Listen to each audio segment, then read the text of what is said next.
देखिए, भारत में अभिव्यक्ति की स्वतंत्रता जितनी है उतनी दुनिया में किसी देश में नहीं। वहाँ न बिलीफ की स्वतंत्रता है, न अभिव्यक्ति की स्वतंत्रता है। हमारे पड़ोस के और देशों में देखोगे तो इससे भी बेहाल शायद नहीं है, वहाँ कल्पना की स्वतंत्रता भी नहीं। लेकिन हम उस दृष्टिकोण से काम करने वाले देश नहीं है और समाज नहीं और नए संगठन। हम ये मानते हैं कि हम अपने काम के आधार पर, अपनी मेहनत के आधार पर, अपनी लगन के आधार पर, अपने परिणामों के आधार पर इन सारे जो है वो नकारात्मक सोच, विचार और षड्यंत्र करने वाली ताकतों को परास्त करके भारत को खड़ा करने में कामयाब हैं। हमारे जो प्रवासी भारतीय हैं, non resident Indian, they are our cultural brand ambassadors. 48 घंटे में आपको ई वीज़ा मिल जाएगा, आपको ना पासपोर्ट लेके जाना है, ना जमा कराना है, ना कुछ और। अभी तक जितने एंटीक्स जो यहाँ से इलीगली गए हैं इंडिया से बाहर, जितने आपके नेतृत्व में आए हैं, उतने अभी तक कभी नहीं आए हैं। और आप लोगों ने एक bilateral cultural property agreement enter कराया यूएस के साथ में। नमस्ते, welcome, good morning, good afternoon, good evening. Today we are with a legend who is turning sands of time into stepping stones for India's future. Rajasthan के रेत के टीलों से शुरू हुआ ये सफ़र. From the dunes of Jodhpur, Rajasthan to the halls of Delhi. This legend has completed his mission to provide clean water to millions of Indians. स्वच्छ पानी लाखों इंडियंस तक पहुंचाने का जिम्मा इन्होंने उठाया था और वो पूरा करा. And he is currently fulfilling the world's curiosity towards Indian culture.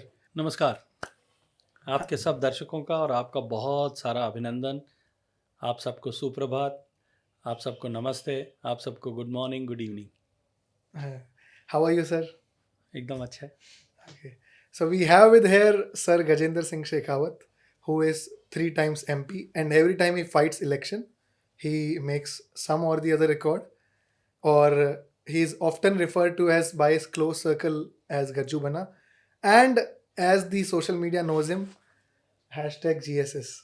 So आपका सफ़र शुरू हुआ एक बास्केटबॉल प्लेयर से और आज आप यूनियन मिनिस्टर हैं और you have done lot through the time. JNVU, सीमा जन कल्याण समिति, इंडो पाक बॉर्डर, फिर वहाँ पर आपने 40 स्कूल भी सेटअप करे. सबसे पहले तो डिड यू एवर थिंक, आपने कभी सोचा था आप यहाँ आ पाएंगे इस जहाँ पर आप हैं आज? धन्यवाद प्रेरक जी. आपने कभी सोचने की बात की है, मैं आज भी नहीं सोचता कि मैं कल क्या करूँगा. मेरा जन्म जैसलमेर के रेतीले टीबों के बीच हुआ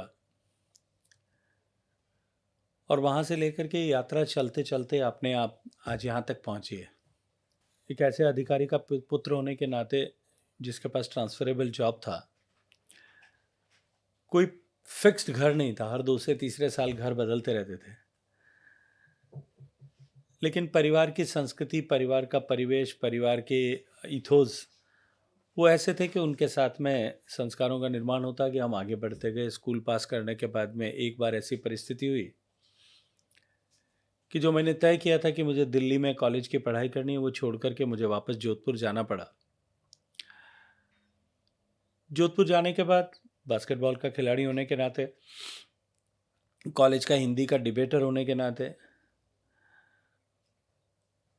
और अन्य कोकरिकुलर एक्टिविटीज़ के चलते हुए एक पहचान जैसे स्टूडेंट की होती है, ऐसा एक स्टूडेंट के नाते अपनी छवि थी, अपना पहचान थी.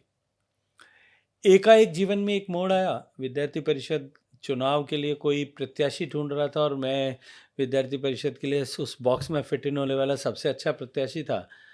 उन्होंने तय किया और मैं छात्र संघ का चुनाव लड़ा. छात्र संघ का चुनाव जीतने के बाद में सामान्यतया सभी लोग छात्र संघ का अध्यक्ष या पदाधिकारी रहते हुए या उसके बाद में भी अपने लिए राजनीतिक सरजमीन की तलाश शुरू कर देता. मैंने नहीं की. और उसके बाद में जब छात्र संघ के अध्यक्ष का मेरा टेन्योर पूरा हो रहा था, तत्कालीन मुख्यमंत्री श्रद्धेय स्वर्गीय भैरव सिंह जी के साथ में पारिवारिक संबंध था और मुझे बहुत व्यक्तिगत रूप से भी स्नेह करते थे. उनके साथ में काम करने का निरंतर अवसर मिलता था. उन्होंने मुझे राजनीतिक क्षेत्र में आकर के सीधे प्रत्यक्ष चुनावी राजनीति में आने की प्रेरणा दी थी. लेकिन कुछ समय का फेर ऐसा था कि उस समय में मैं चुनाव नहीं लड़ सका। वो चाहते थे कि मैं भारतीय जनता पार्टी की संगठन की राजनीति में आकर के युवा मोर्चा के लिए 5 साल काम करूं, लेकिन उस समय के मेरे मेंटर्स, हमारे संघ के लोग, हमारे अभिभावक, अधिकारी ये चाहते थे कि मुझे सीमावर्ती क्षेत्र पर जाकर के काम करना चाहिए, और उनके मार्गदर्शन में मैंने उस रास्ते को चुना जो सामान्यतः जो है छात्र संघ राजनीति से आने वाले नेता नहीं चुनते।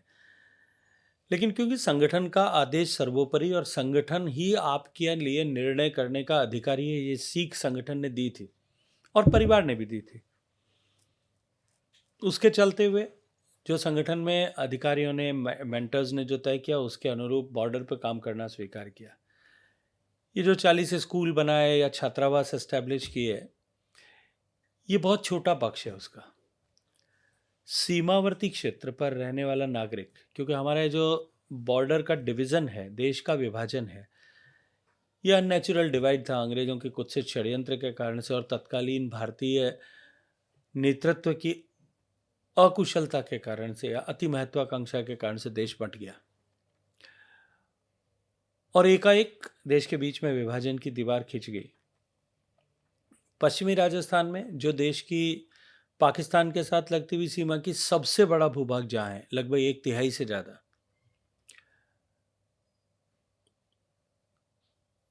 उसमें कोई क्लियर कट डिमार्केशन नहीं था। हैबिटेशन बहुत दूर दूर हुआ करते थे, पॉपुलेशन डेंसिटी बहुत कम थी, बहुत थिन थी। उस समय लगभग 7-8 पर्सन पर स्क्वायर किलोमीटर पॉपुलेशन डेंसिटी हुआ करते थे। दूर दूर तक जो है कोई किसी तरह का इंफ्रास्ट्रक्चर नहीं था, सड़कें नहीं थी, मीलों मीलों दूर एक एक गांव बसे हुए थे।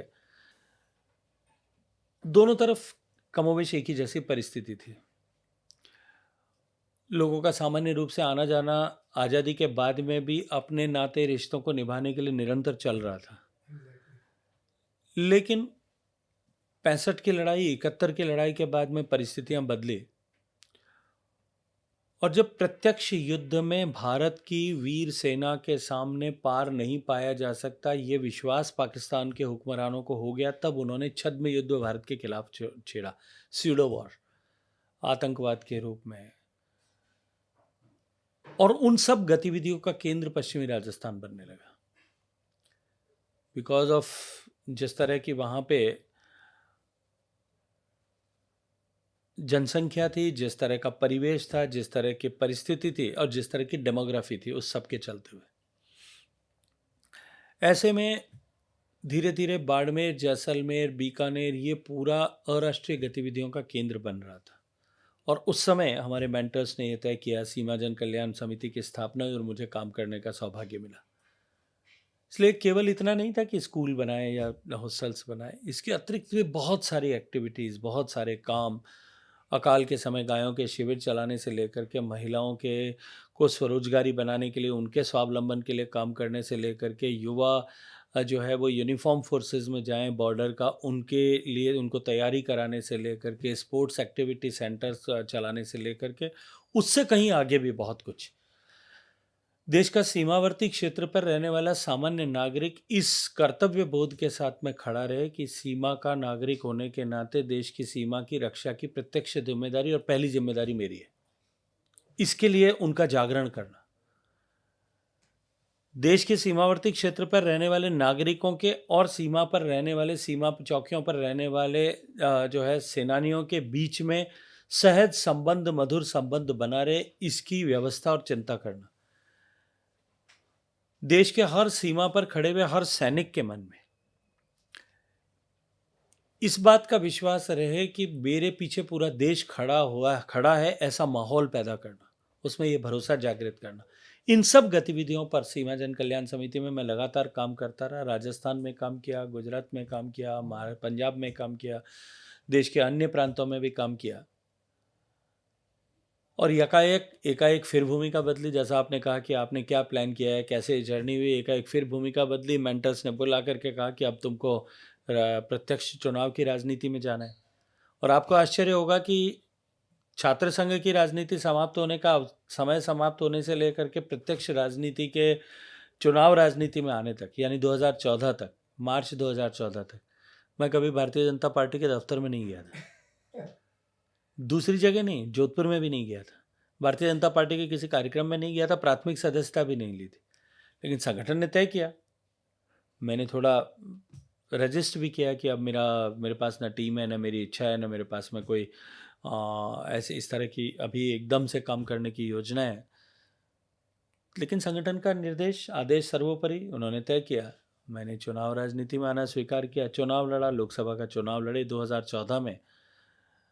माननीय मोदी जी के नाम पर मोदी जी को देश का प्रधानमंत्री बनाने के लिए एक प्रचंड लहर चल रही थी, सुनामी चल रही थी, और जोधपुर की जनता के आशीर्वाद से एक प्रचंड बहुमत के साथ में जीत कर आने का सौभाग्य मिला। सामान्य प्रधानमंत्री जी ने अपनी टीम में काम करने का, राज्य मंत्री के नाते कृषि मंत्रालय में काम करने का अवसर दिया। शायद कुछ काम से उनको लगा होगा कुछ ठीक ठाक काम किया है, उन्होंने आगे दूसरा काम करने का अवसर दिया, एक नई बड़ी जिम्मेदारी के साथ में काम करने का अवसर दिया। भारत में पानी के अलग अलग एस्पेक्ट्स को अलग अलग मंत्रालयों में, अलग अलग विभागों में, अलग अलग हेड्स के अंदर डिस्कशन होता था, उसके पॉलिसी डिज़ाइनिंग होती थी। Knowing the fact that water is going to be so critical and essential for the future, in the future also. And it should not become a barrier between the develop or in the way of the development of India in the future.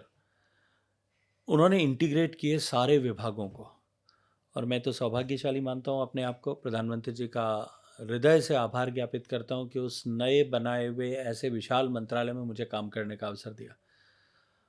और फिर दुनिया का सबसे बड़ा पानी पर काम जब चल रहा था भारत में, जब एक तरफ हम दुनिया का सबसे बड़ा पीने का पानी पहुंचाने का काम जल जीवन मिशन के नाम पर कर रहे थे, जिसमें देश में लगभग आज़ादी से लेकर के उस 70-72 साल की यात्रा में मात्र 3 करोड़ घर तक पानी पहुंचा था, और 5 साल के कालखंड में शेष बचे हुए 16-16.25 करोड़ घरों तक पानी पहुंचाना था। दूसरी तरफ दुनिया का सबसे बड़ा नदियों के शुद्धिकरण का कार्यक्रम चल रहा था। तीसरी तरफ दुनिया का सबसे बड़ा नदियों को जोड़ने की कल्पना चल रही थी, परिकल्पना हो रही थी। चौथी तरफ दुनिया का सबसे बड़ा एक्वीफर मैपिंग का, जमीन के नीचे की परिस्थितियों के मैपिंग का काम चल रहा था। पांचवी तरफ दुनिया का सबसे बड़ा ग्राउंड वाटर रिचार्ज प्रोग्राम चल रहा था। यानी जो कुछ भी हम जल के क्षेत्र में कर रहे थे, हम दुनिया का सबसे बड़ा कर रहे थे, और उस बड़े काम को करने की बड़ी जिम्मेदारी सम्मानीय प्रधानमंत्री जी ने दी।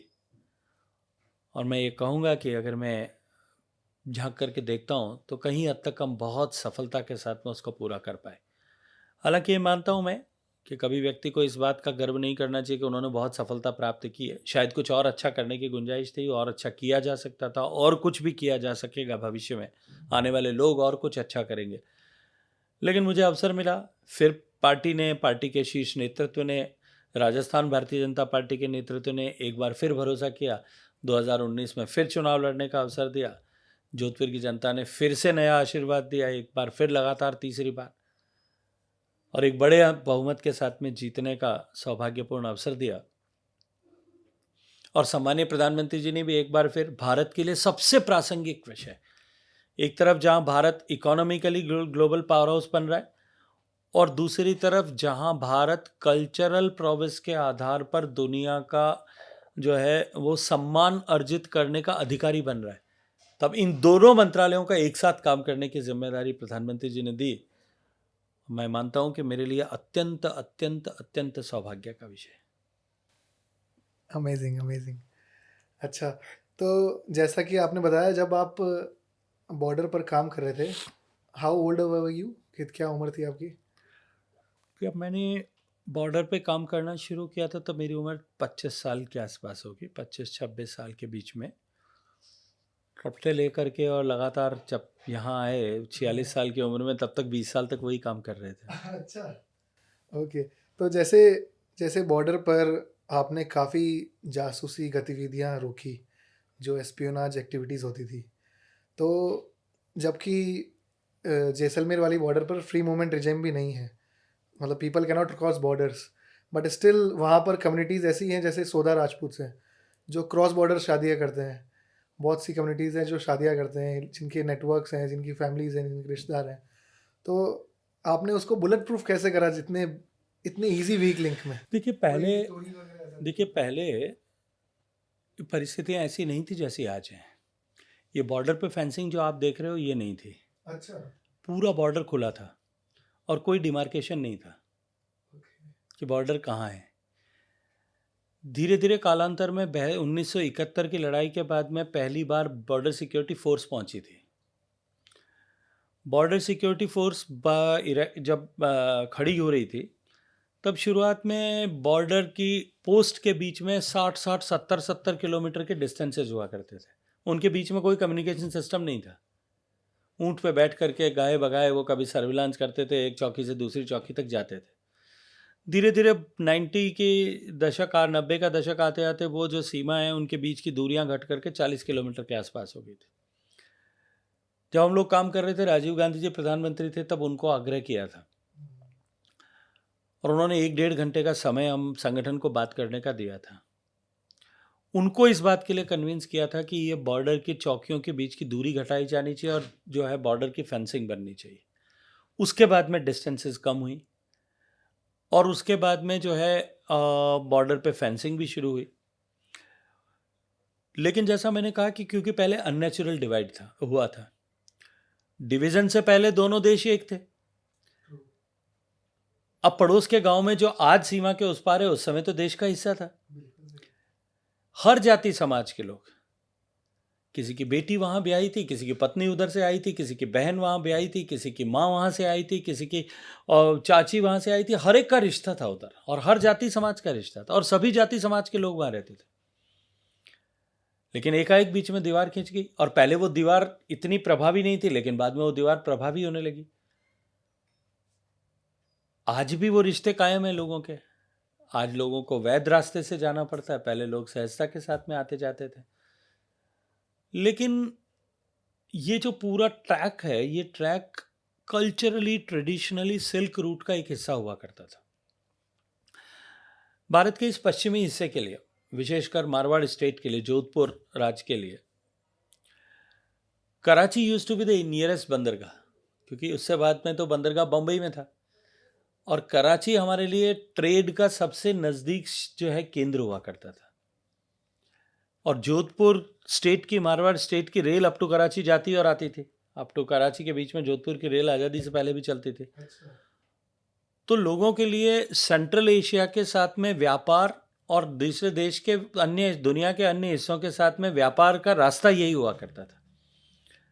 And this used to be the safest route and easiest route. इसके चलते हुए ये जो एस्टेब्लिश रूट था, उसके कारण से बहुत सारा ट्रेड होता था। पहले जो है ऐतिहासिक काल में वहाँ से सूखे मेवे आते थे, हमारे यहाँ से जो है वो स्पाइसेस जाते थे सेंट्रल एशिया में। वहाँ से सोना आता था, हमारे यहाँ से चांदी जाती थी, हमारे यहाँ से तांबा जाता था। वहाँ से कालीन और कपड़े आते थे, कालीन आते थे, गर्म वस्त्र आते थे, हमारे यहाँ से कॉटन और कॉटन के रिफाइंड कपड़े जाते थे। तो ये जो व्यापार का जो है गतिविधियों का केंद्र था। लेकिन कालांतर में पड़ोसी देश ने जब ये, वैसा मैंने कहा कि उसे ये भरोसा हो गया कि अब प्रत्यक्ष युद्ध में नहीं जीता जा सकता, तब उन्होंने इसको एक जो है भारत के को आंतरिक शांति को दृष्टिकोण से कमज़ोर करने के लिए इस रास्ते को एक मार्ग के रूप में चुना और वहाँ उन्होंने उससे रिलेटेड गतिविधियाँ प्रारंभ की। सभी जानते हैं पंजाब मिलिटेंसी का सारा हथियार यहाँ से गया था। अच्छा। इन सब को रोकने के लिए भी हमने एक प्रभावी भूमिका एक ऑर्गेनाइजेशन में लोगों की ताकत के आधार पर की। तो इसलिए ये जो पश्चिमी राजस्थान में और बाद में इस मॉडल को सफल करके अन्य प्रांतों तक जोड़ना, और वो गतिविधियाँ आज भी चालू है। मेरे आने के बाद में दूसरे लोग उस पर काम कर रहे हैं और वो निरंतर चलता रहेगा वो organisation. Okay okay okay. Before we move on to, इससे पहले कि अपन आपके करंट डिपार्टमेंट पे चलें, कुछ आप बताना चाहेंगे अपनी लाइफस्टाइल के बारे में? आप कैसे अपने आप को फिट रखते हैं इस टाइम पे? How do you manage your sleep? What is your routine?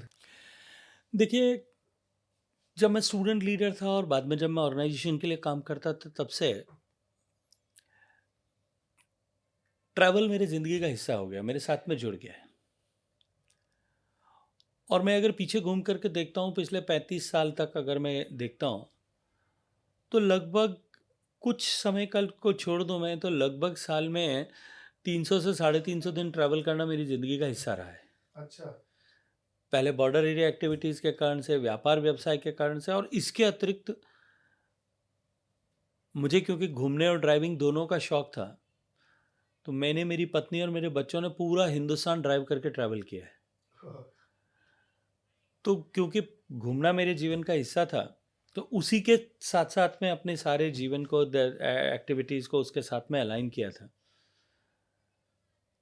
क्योंकि इतना एक्सटेंसिव ट्रैवल पहले भी करते थे, अनऑर्गेनाइज तरीके से भी करते थे, इसलिए नींद को लेकर भी कोई समय की पाबंदी नहीं है। कभी 2 घंटे मिलती है, कभी 3 घंटे मिलती है, कभी 4 घंटे मिलती है। जितना मिलती है उतने में काम चलता है, जहाँ मिलती है उतने में काम चलता है, जिस समय मिलती है उतने में काम चलता है। 24 घंटे में? हाँ, और वो शरीर का जो है इस तरह का अभ्यास पैदा हो गया है कि जब चाहूँ, जहाँ चाहूँ, जितना चाहूँ उतना सो करके काम चलता है, तो चल रहा है। थोड़ा बहुत क्योंकि शुरू से खेल के साथ में जुड़ा था, तो फिटनेस को लेकर के थोड़ी चिंता हमेशा रहती थी। अभी भी कुछ प्राणायाम, थोड़ा योग, ये जो जीवन का हिस्सा है, ये क्योंकि निरंतरता से के साथ में चल रहा है, और कुल मिला के मुझे लगता है भगवान की कृपा है कि अब तक सब कुछ ठीक ठाक चल रहा है। पहले ये डे टू डे पॉलिटिक्स में आने से पहले मैं लगभग शहर में जब रहता था, तो हमेशा 1 डेढ़ 2 घंटे बैडमिंटन खेलता था।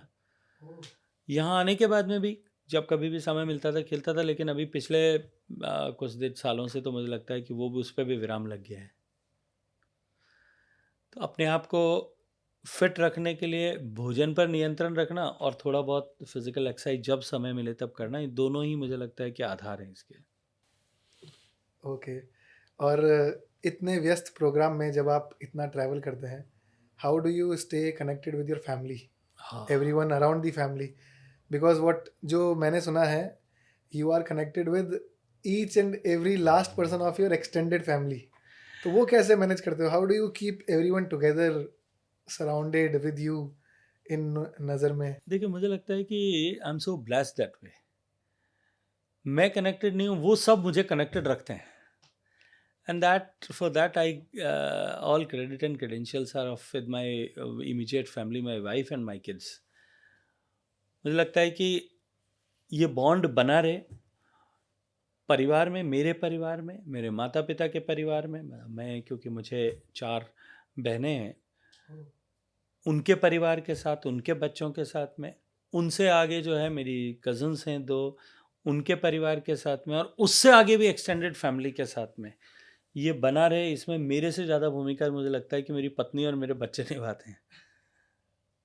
तो ये बॉन्ड बना रहे, परिवार का बॉन्ड बना रहे, परिवार की जिम्मेदारी भी सब पूरी होती रहे, इसकी चिंता भी सभी मिलके परिवार के लोग मिलते हैं। मुझे ईमानदारी से स्वीकार करता हूँ कि इसमें मेरी भूमिका सबसे कम होगी। Okay okay, let's move on to और ठीक वैसी ही स्थिति मेरे दोस्तों के साथ भी है। कैसे? मैं जब स्कूल में पढ़ता था, प्राइमरी स्कूल में, तब के दोस्तों के साथ में भी मेरा आज भी जीवंत संपर्क संबंध है। जहाँ कहीं रहा, जहाँ कहीं पढ़ा, जिस किसी से भी मिला, जहाँ कहीं मैंने काम किया, जितने सारे ऑर्गेनाइजेशंस के साथ काम किया, जितने सारे लोगों के साथ काम किया, मुझे नहीं लगता कि कोई आज तक मुझसे छूट गया होगा। उसके साथ इतने साल मिलने, इतने साल बीत जाने के बाद में भी, इतने साल तक न मिल पाने के बावजूद भी, मुझे लगता है कि संबंधों की वो ऊष्मा और गहराई अभी भी न ख़त्म हुई है न ठंडी हुई है। मुझे याद आता है अभी 7-8 दिन पहले मैं जब स्टूडेंट था, तब से ही मैंने काम करना शुरू कर दिया था। तो मैं छात्र संघ अध्यक्ष बना, उससे भी काफ़ी वर्ष पहले मैं नावा में नमक बनाने का काम करता था। और जब मैं उस नमक बनाने के लिए जो सैचुरेशन पॉट्स तैयार कर रहा था, क्यार जो तैयार कर रहा था, तब जिस लड़के ने मुझे ट्रैक्टर चलाना सिखाया था, वो अभी मुझे 5-7 दिन पहले मैं जोधपुर गया तो मिलने आया था। उस समय बमुश्किल मेरी उम्र 23 साल रही होगी, लेकिन आज 40 साल बीत जाने के बाद में भी, 42-43 साल बाद में भी जब हम मिले हैं, तभी वो संबंध की ऊष्मा में और उस संबंध की गहराई में कहीं कोई फर्क नहीं था, न कोई बनावटीपन था। और मैं ये मानता हूँ कि अपने दोस्तों के साथ, अपने सहकर्मियों के साथ, अपने साथियों के साथ में जब संबंध कुछ लेने या देने तक सीमित न होकर के जो वो संबंध जब आत्मा के साथ में जुड़े होते हैं, वो संबंध हमेशा बने रहते हैं, वो चाहे परिवार के हों या परिवार से बाहर दोस्तों के साथ में हों। ओके, तो ये तो काफ़ी अच्छी सीख जो आज की जनरेशन को होनी चाहिए आपसे। Thank you. Second part, let's move on to the current department that sir is handling, the union minister of culture and tourism. तो सबसे पहले तो लेट्स हिट डायरेक्ट क्वेश्चंस इसमें। तो congratulations, you have successfully finished the 46th World Heritage Committee session. उसमें आपने जो मोइडम्स हैं, mount burial system of Ahom dynasty, उनको 43rd world heritage site list करवाया है इंडिया की। इट गॉट दी, जो मोइडम्स साइट है वो यूनेस्को की 43rd वर्ल्ड हेरिटेज साइट है भारत इंडिया के की। लिए 43वीं। भारत के लिए 43वीं। तो उस पे आप निरंतर काम कर ही रहे हैं, पर जो अपने से छोटे देश हैं, जैसे फ्रांस हो गया, जर्मनी हो गया, इटली हो गया, चाइना हो गया।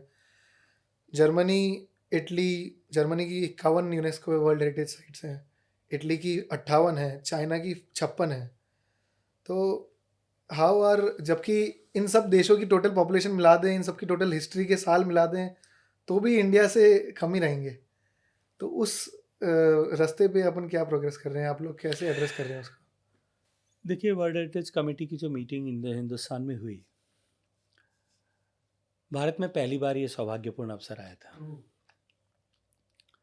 भारत वर्ल्ड हेरिटेज कमेटी का शुरू से सिग्नेटरी रहा है, और उसके पीछे भी एक अजीब सा संयोग था। 2019 के जून में हमारी पहले सप्ताह में सरकार बनी थी। सरकार बनने के बाद में प्रधानमंत्री जी ने आशीर्वाद दिया, मुझे संस्कृति मंत्रालय और पर्यटन में काम करने का अवसर दिया। संस्कृति मंत्रालय के मंत्री का काम संभालते ही कुल जमा 7 दिन बीते होंगे, 8 दिन बीते होंगे, मुझे आकर के अधिकारियों ने बताया कि वर्ल्ड हेरिटेज कमेटी की मीटिंग जो है वो जहां होने वाली थी अब नहीं हो पा रही है, और एक ही अवसर है कि अब हमको ये जो है वर्ल्ड हेरिटेज कमेटी आयोजित करने का सौभाग्य मिल सकता है। मैंने समझा 190 देशों के प्रतिनिधि आएंगे, लगभग 2,500 से 3,000 डेलीगेट्स होंगे, और 10 दिन तक वो मीटिंग कंटिन्यू चलती है।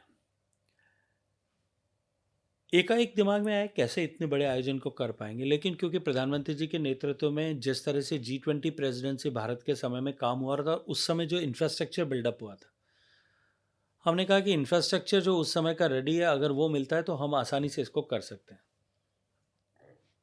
मैं माननीय प्रधानमंत्री जी के पास गया, हमने आग्रह किया। उनका प्रश्न भी यही था कि तुम 40 दिन बाद में इतना बड़ा आयोजन कैसे कर पाओगे। हमने कहा आपके आशीर्वाद से भारत मंडपम बनाए, जो आएंगे उन प्रतिनिधियों के रुकने की व्यवस्था करेंगे, बाकी देश भर में उनके भ्रमण की व्यवस्था करेंगे।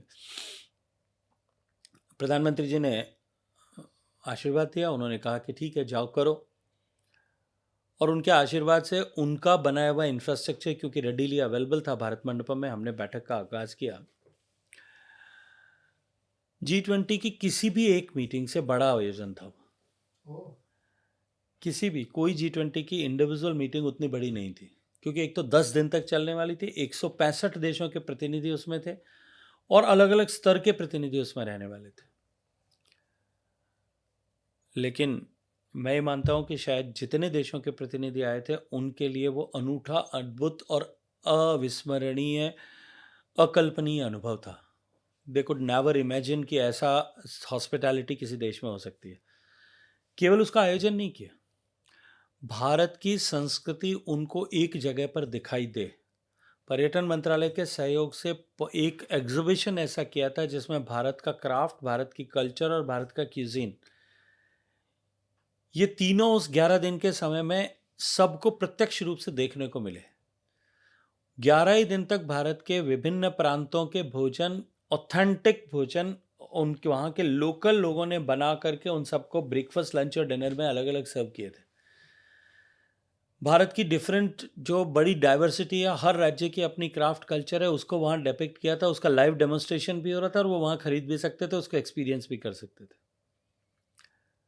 तो एक मिनी इंडिया को वहाँ पे हमने प्रदर्शित किया। और उसके अलावा जितने प्रतिनिधि आए थे, हर एक के अपने इंटरेस्ट से उसके लिए हमने टूर्स क्यूरेट किए थे, जो मीटिंग से पहले और मीटिंग्स के बाद में जैसी जिसकी सुविधा थी उसके लिए हमने उसको एग्जीक्यूट किया। मीटिंग के समय में दिल्ली और दिल्ली के आसपास के ऐसे सारे पर्यटक केंद्रों पर हमने स्पेशल इवेंट्स ऑर्गेनाइज करके उनको इंगेज किया। दिल्ली सरकार ने, दिल्ली एलजी ने, पर्यटन मंत्रालय ने अलग अलग तरह के कार्यक्रम, डिनर्स उनके लिए होस्ट किए। और जितने लोग आए थे वो अभिभूत होकर के भारत से गए। आपने मोइदाम्स की बात की। मोइदाम्स को 43rd भारत के असेट, टेंजिबल इंटेंजिबल असेट की तरह भारत जो उसमें रजिस्टर हुआ, उसका इंस्क्रिप्शन हुआ, निश्चित रूप से हम सब लोगों के लिए गर्व का विषय था। माननीय प्रधानमंत्री जी हमेशा एक बात कहते हैं कि भारत अगर कोई सामर्थ्य हासिल करता पूरे विश्व के कल्याण के लिए होता है। आपने कहा कि हमसे छोटे देश जर्मनी है, फ्रांस है, ग्रेट ब्रिटेन है, आपने उनकी चर्चा की। वो छोटे होते हुए भी वो अपने हेरिटेज को जो है ज़्यादा नंबर्स में हमसे क्यों, कैसे करके क्यों कर रजिस्टर करा पाए, या इतनी बड़ी जनसंख्या होते हुए भी हम पीछे क्यों हैं। देखिए, रजिस्ट्रेशन जनसंख्या के आधार पर नहीं होता, न ऐतिहासिक वैभव या उसकी इतिहास की लंबाई के आधार पर होता है। 100 साल पुरानी कोई भी चीज़ जिसका डॉक्यूमेंट बना करके एक ठीक तरीके से प्रेजेंटेबल डॉक्यूमेंट बनाया जाए, उनके नियमों के अनुरूप बनाया जाए, वही लोग बैठ करके तय करते थे, इसलिए अपने प्रॉपर असेट्स को वो करते थे। हमारे यहाँ डॉजियर बनाने की वो क्षमता नहीं थी, क्योंकि वो बहुत टेक्निकल काम है। हमने धीरे धीरे उसको प्रवेश प्राप्त किया। अब संकट ये है कि नियम यह कहता है कि एक देश एक साल में एक ही प्रॉपर्टी का इंस्क्रिप्शन करा सकता है। अब हमने पिछले 10 साल में माननीय मोदी जी के शासन में 10 बार 10 प्रॉपर्टीज करा ली हैं, लेकिन फिर भी क्योंकि हम पीछे से पिछले 50 साल तक पीछे रहे हैं, उसका खामियाजा आज भी हमको भुगतना पड़ रहा है। लेकिन ये दक्षता हमने हासिल की। दुनिया के बहुत सारे ऐसे देश हैं, अफ्रीका के देश हैं, एशिया के बहुत सारे देश हैं जिनके पास आज भी वो कैपेसिटी नहीं है, और वो अपने इतिहास को आज दुनिया के पटल पर नहीं ला पा रहे। जैसा मैंने कहा, भारत जब हासिल करता है, माननीय प्रधानमंत्री जी कहते हैं वो विश्व कल्याण के लिए होता है। सम्मानीय प्रधानमंत्री जी ने वर्ल्ड हेरिटेज कमेटी की मीटिंग के समय वर्ल्ड हेरिटेज कमेटी और यूनेस्को को $1 मिलियन एड के रूप में देने की घोषणा की।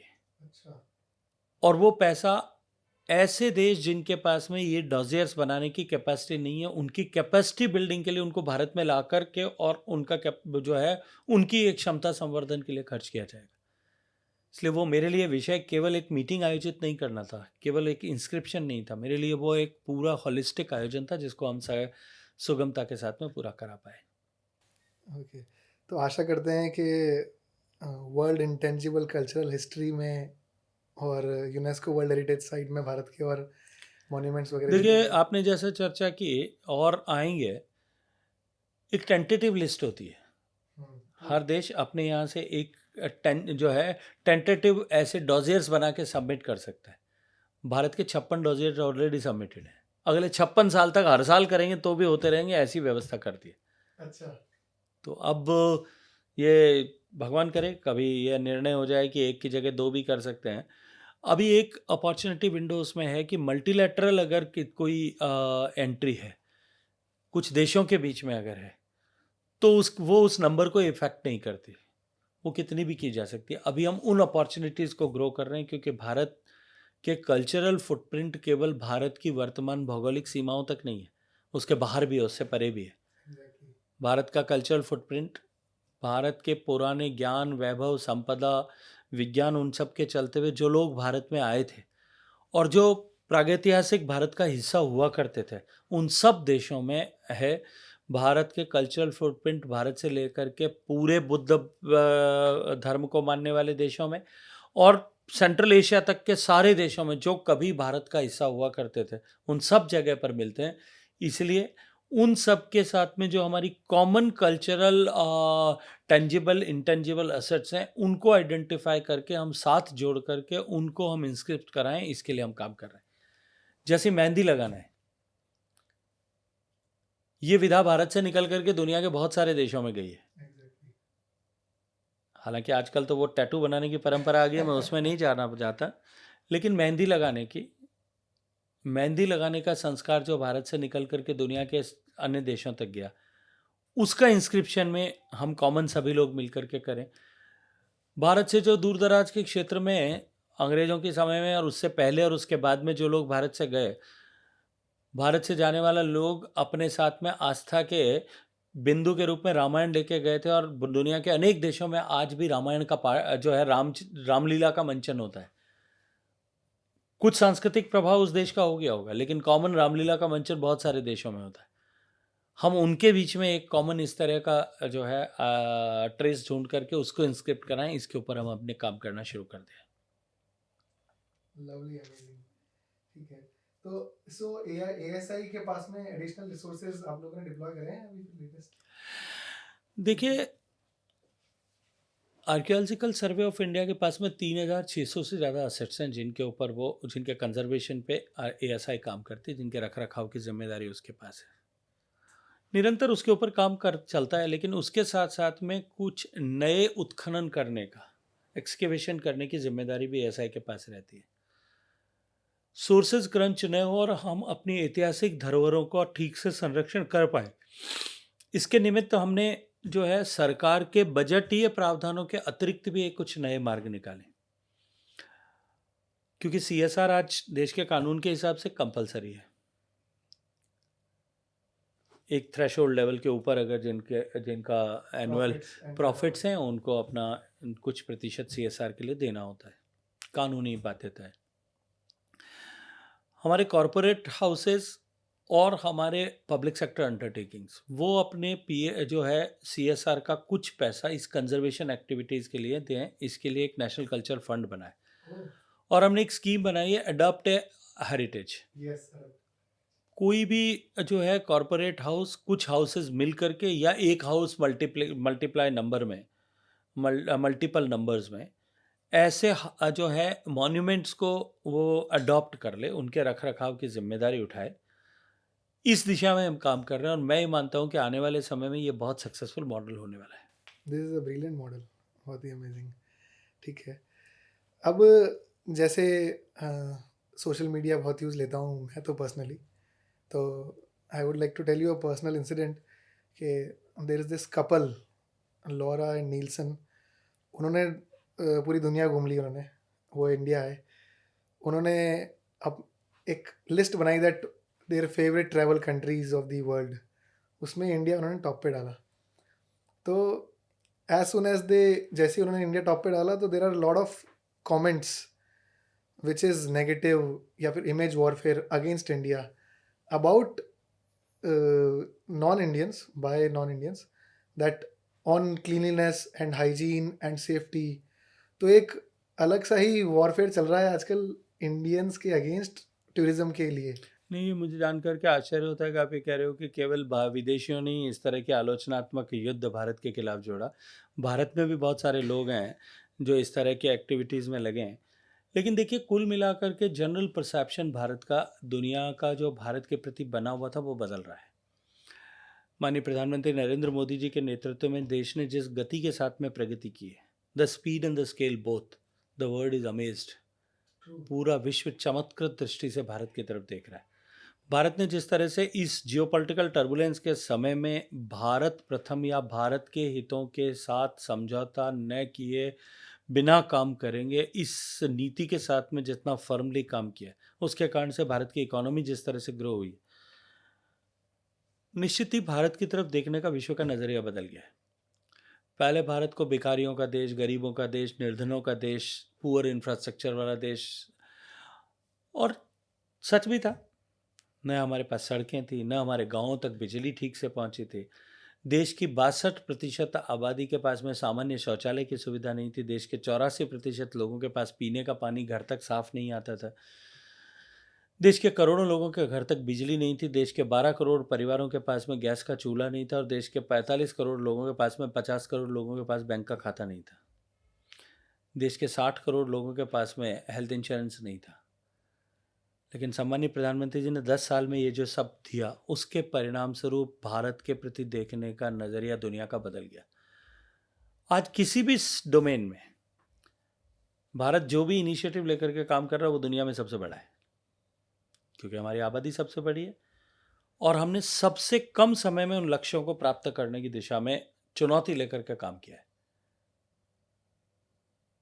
इसलिए आज भारत के प्रति विश्वमन करने वाले लोग चाहे कितना भी प्रयास करें, कुछ लोग वेस्टेड इंटरेस्ट के साथ में करते हैं, कुछ लोगों को भारत के इस प्रगति से, इस भारत में हो रहे इस ट्रांसफॉर्मेशन से कुछ लोगों के पेट में दर्द है, कुछ लोगों की राजनीति उसके कारण से समाप्त हो गई है, कुछ लोग सिमट करके हाशिए पे चले गए, कुछ लोगों ने ऐसे देश दुनिया में बाहर, भारत के बाहर बैठे हुए लोग जो भारत की प्रगति से व्यथित हैं, उनके साथ में अपने गठजोड़ जोड़ लिए हैं, जो प्रत्यक्ष और अप्रत्यक्ष हैं कुछ जगह पे। वो लोग अलग अलग जगह पे इस तरह का विश्वमन भारत की तरफ करने का प्रयास करते हैं।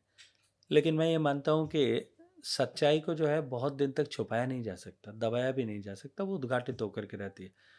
भारत के 140 करोड़ लोगों की ताकत से हमने तय कर लिया है कि हम बदल करके रहेंगे, हम विकसित होकर के रहेंगे और उस दिशा में हम हर दिन एक कदम आगे बढ़ रहे हैं। और ये 140 करोड़ कदम जब एक साथ आगे बढ़ते हैं तो भारत 140 करोड़ कदम आगे बढ़ता है। प्रधानमंत्री इस प्रेरणा के साथ में देश का मार्गदर्शन कर रहे हैं, देश का नेतृत्व कर रहे हैं। एग्जैक्टली क्योंकि जब भी ऐसा कुछ होता है ऑनलाइन तो एक कीबोर्ड वॉरियर्स जो हैं इंडिया के, विच जो प्रोटेक्ट करते हैं इमेज को, जैसे बहुत से यंग यूथ क्लब्स हो गए, बहुत से यंग लोग हो गए, तो क्या आप लोग टाई अप करते हो यूथ क्लब्स के साथ में, सोशल मीडिया कंटेंट क्रिएटर्स के साथ में, जो बाहर से आते हैं, जो यहीं के मुझे लोकल लगता है हैं? कि बहुत ज़्यादा ऑर्गेनिकली सरकार के लेवल पे इन सब विषयों के साथ एफर्ट्स किए जाते होंगे, ऐसा नहीं है। लेकिन हमारे युवाओं के साथ संवाद निरंतर बना रहे और उनके जो है साथ में निरंतर हमारा संपर्क बना रहे, माननीय प्रधानमंत्री जी का ये प्रयास रहता है। और क्योंकि आज जो है समाज को मार्गदर्शन देने, दिशा देने और विषयों को ठीक से पहुंचाने का माध्यम जो है सोशल मीडिया के वर्टिकल्स बन गए। ये अपॉर्चुनिटी भी है और चैलेंज भी है। चैलेंज क्योंकि अनवेरीफाइड चीज़ों को डालने का जो सहजता से जो साधन उपलब्ध है वो जो है एक चैलेंज है हमारे लिए। लेकिन इसके माध्यम से हम लोगों से जुड़ाव कर सकें और अपने विषयों को और गति के साथ में नीचे तक पेनिट्रेट कर सकें। देखिए, पहले एक ट्रांजिस्टर होता था, गांव में अखबार शायद एक आध जगह कहीं जाता था या जाता भी था, तो अब सबके पास स्मार्टफोन है। और माननीय मोदी जी के नेतृत्व में सरकार ने जिस तरह से काम किया, आज दुनिया का सबसे सस्ता डेटा भारत में, सबसे ज़्यादा जो है स्मार्टफोन पेनिट्रेशन भारत में है। आज दुनिया में जो सबसे सस्ता डेटा हमारे तुलना में नंबर 1 पर भारत है, जहां हम 9 सेंट में 1 गीगाबाइट जो है वो 1 GB डेटा देते हैं। जो सेकंड नंबर पर है वो हमसे 20 गुना महंगा है। 20 गुना परिवर्तन है, वह का फ़र्क है। और जिस तरह से अब डेटा का एक्सेस अवेलेबल है और साथ में जो है स्मार्टफोन अवेलेबिलिटी पेनिट्रेशन जिस तरह का है, तो निश्चित ही ये एक बड़ा मीडिया है और हम भी प्रयास करते हैं कि इसको किस तरह से इसके साथ में भी हम इंट्यून होकर के काम कर सकें। तो जैसा आपने और मुझे लगता है कि आपके साथ जो मैं रात को आधी रात को बात कर रहा हूँ, और तो शायद मुझे लगता है कि वो मेरे लिए सयाशय नहीं तो भी indirectly it is going to give me that leverage कि मैं अपनी और अपनी सरकार की बात आपके फॉलोअर्स यूथ्स के पास में आपके जो है इस पॉडकास्ट के माध्यम से पहुंचा सकूं। 100% they are very adaptable and very learning. तो जैसा आपने बताया, जो चैलेंज है because of ease of access to create content, तो जैसे कुछ अगर नेगेटिव कंटेंट बनता है जो बनाते हैं इंडियन टूरिज्म पे लोग, ऐसा कुछ। तो जैसे आई बीन टू दुबई, वहाँ पर कुछ भी आप नेगेटिव डालोगे, देयर पीआर स्टॉप्स यू। उनका पीआर इतना स्ट्रांग है कि कुछ भी दुबई का नेगेटिव नहीं चलने देता है। तो ऐसा कुछ वी डू समथिंग बैकग्राउंड। देखिए, भारत में अभिव्यक्ति की स्वतंत्रता जितनी है उतनी दुनिया में किसी देश में नहीं है। वहाँ न बिलीफ की स्वतंत्रता है, न अभिव्यक्ति की स्वतंत्रता है। हमारे पड़ोस के और देशों में देखोगे तो इससे भी बुरे हाल शायद मिल जाएंगे। वहाँ कल्पना की स्वतंत्रता भी नहीं होगी। लेकिन हम उस दृष्टिकोण से काम करने वाले देश नहीं है और समाज नहीं है और न संगठन ही है। हम ये मानते हैं कि हम अपने काम के आधार पर, अपनी मेहनत के आधार पर, अपनी लगन के आधार पर, अपने परिणामों के आधार पर इन सारे जो है वो नकारात्मक सोच, विचार और षड्यंत्र करने वाली ताकतों को परास्त करके भारत को खड़ा करने में कामयाब होंगे। कुडोस।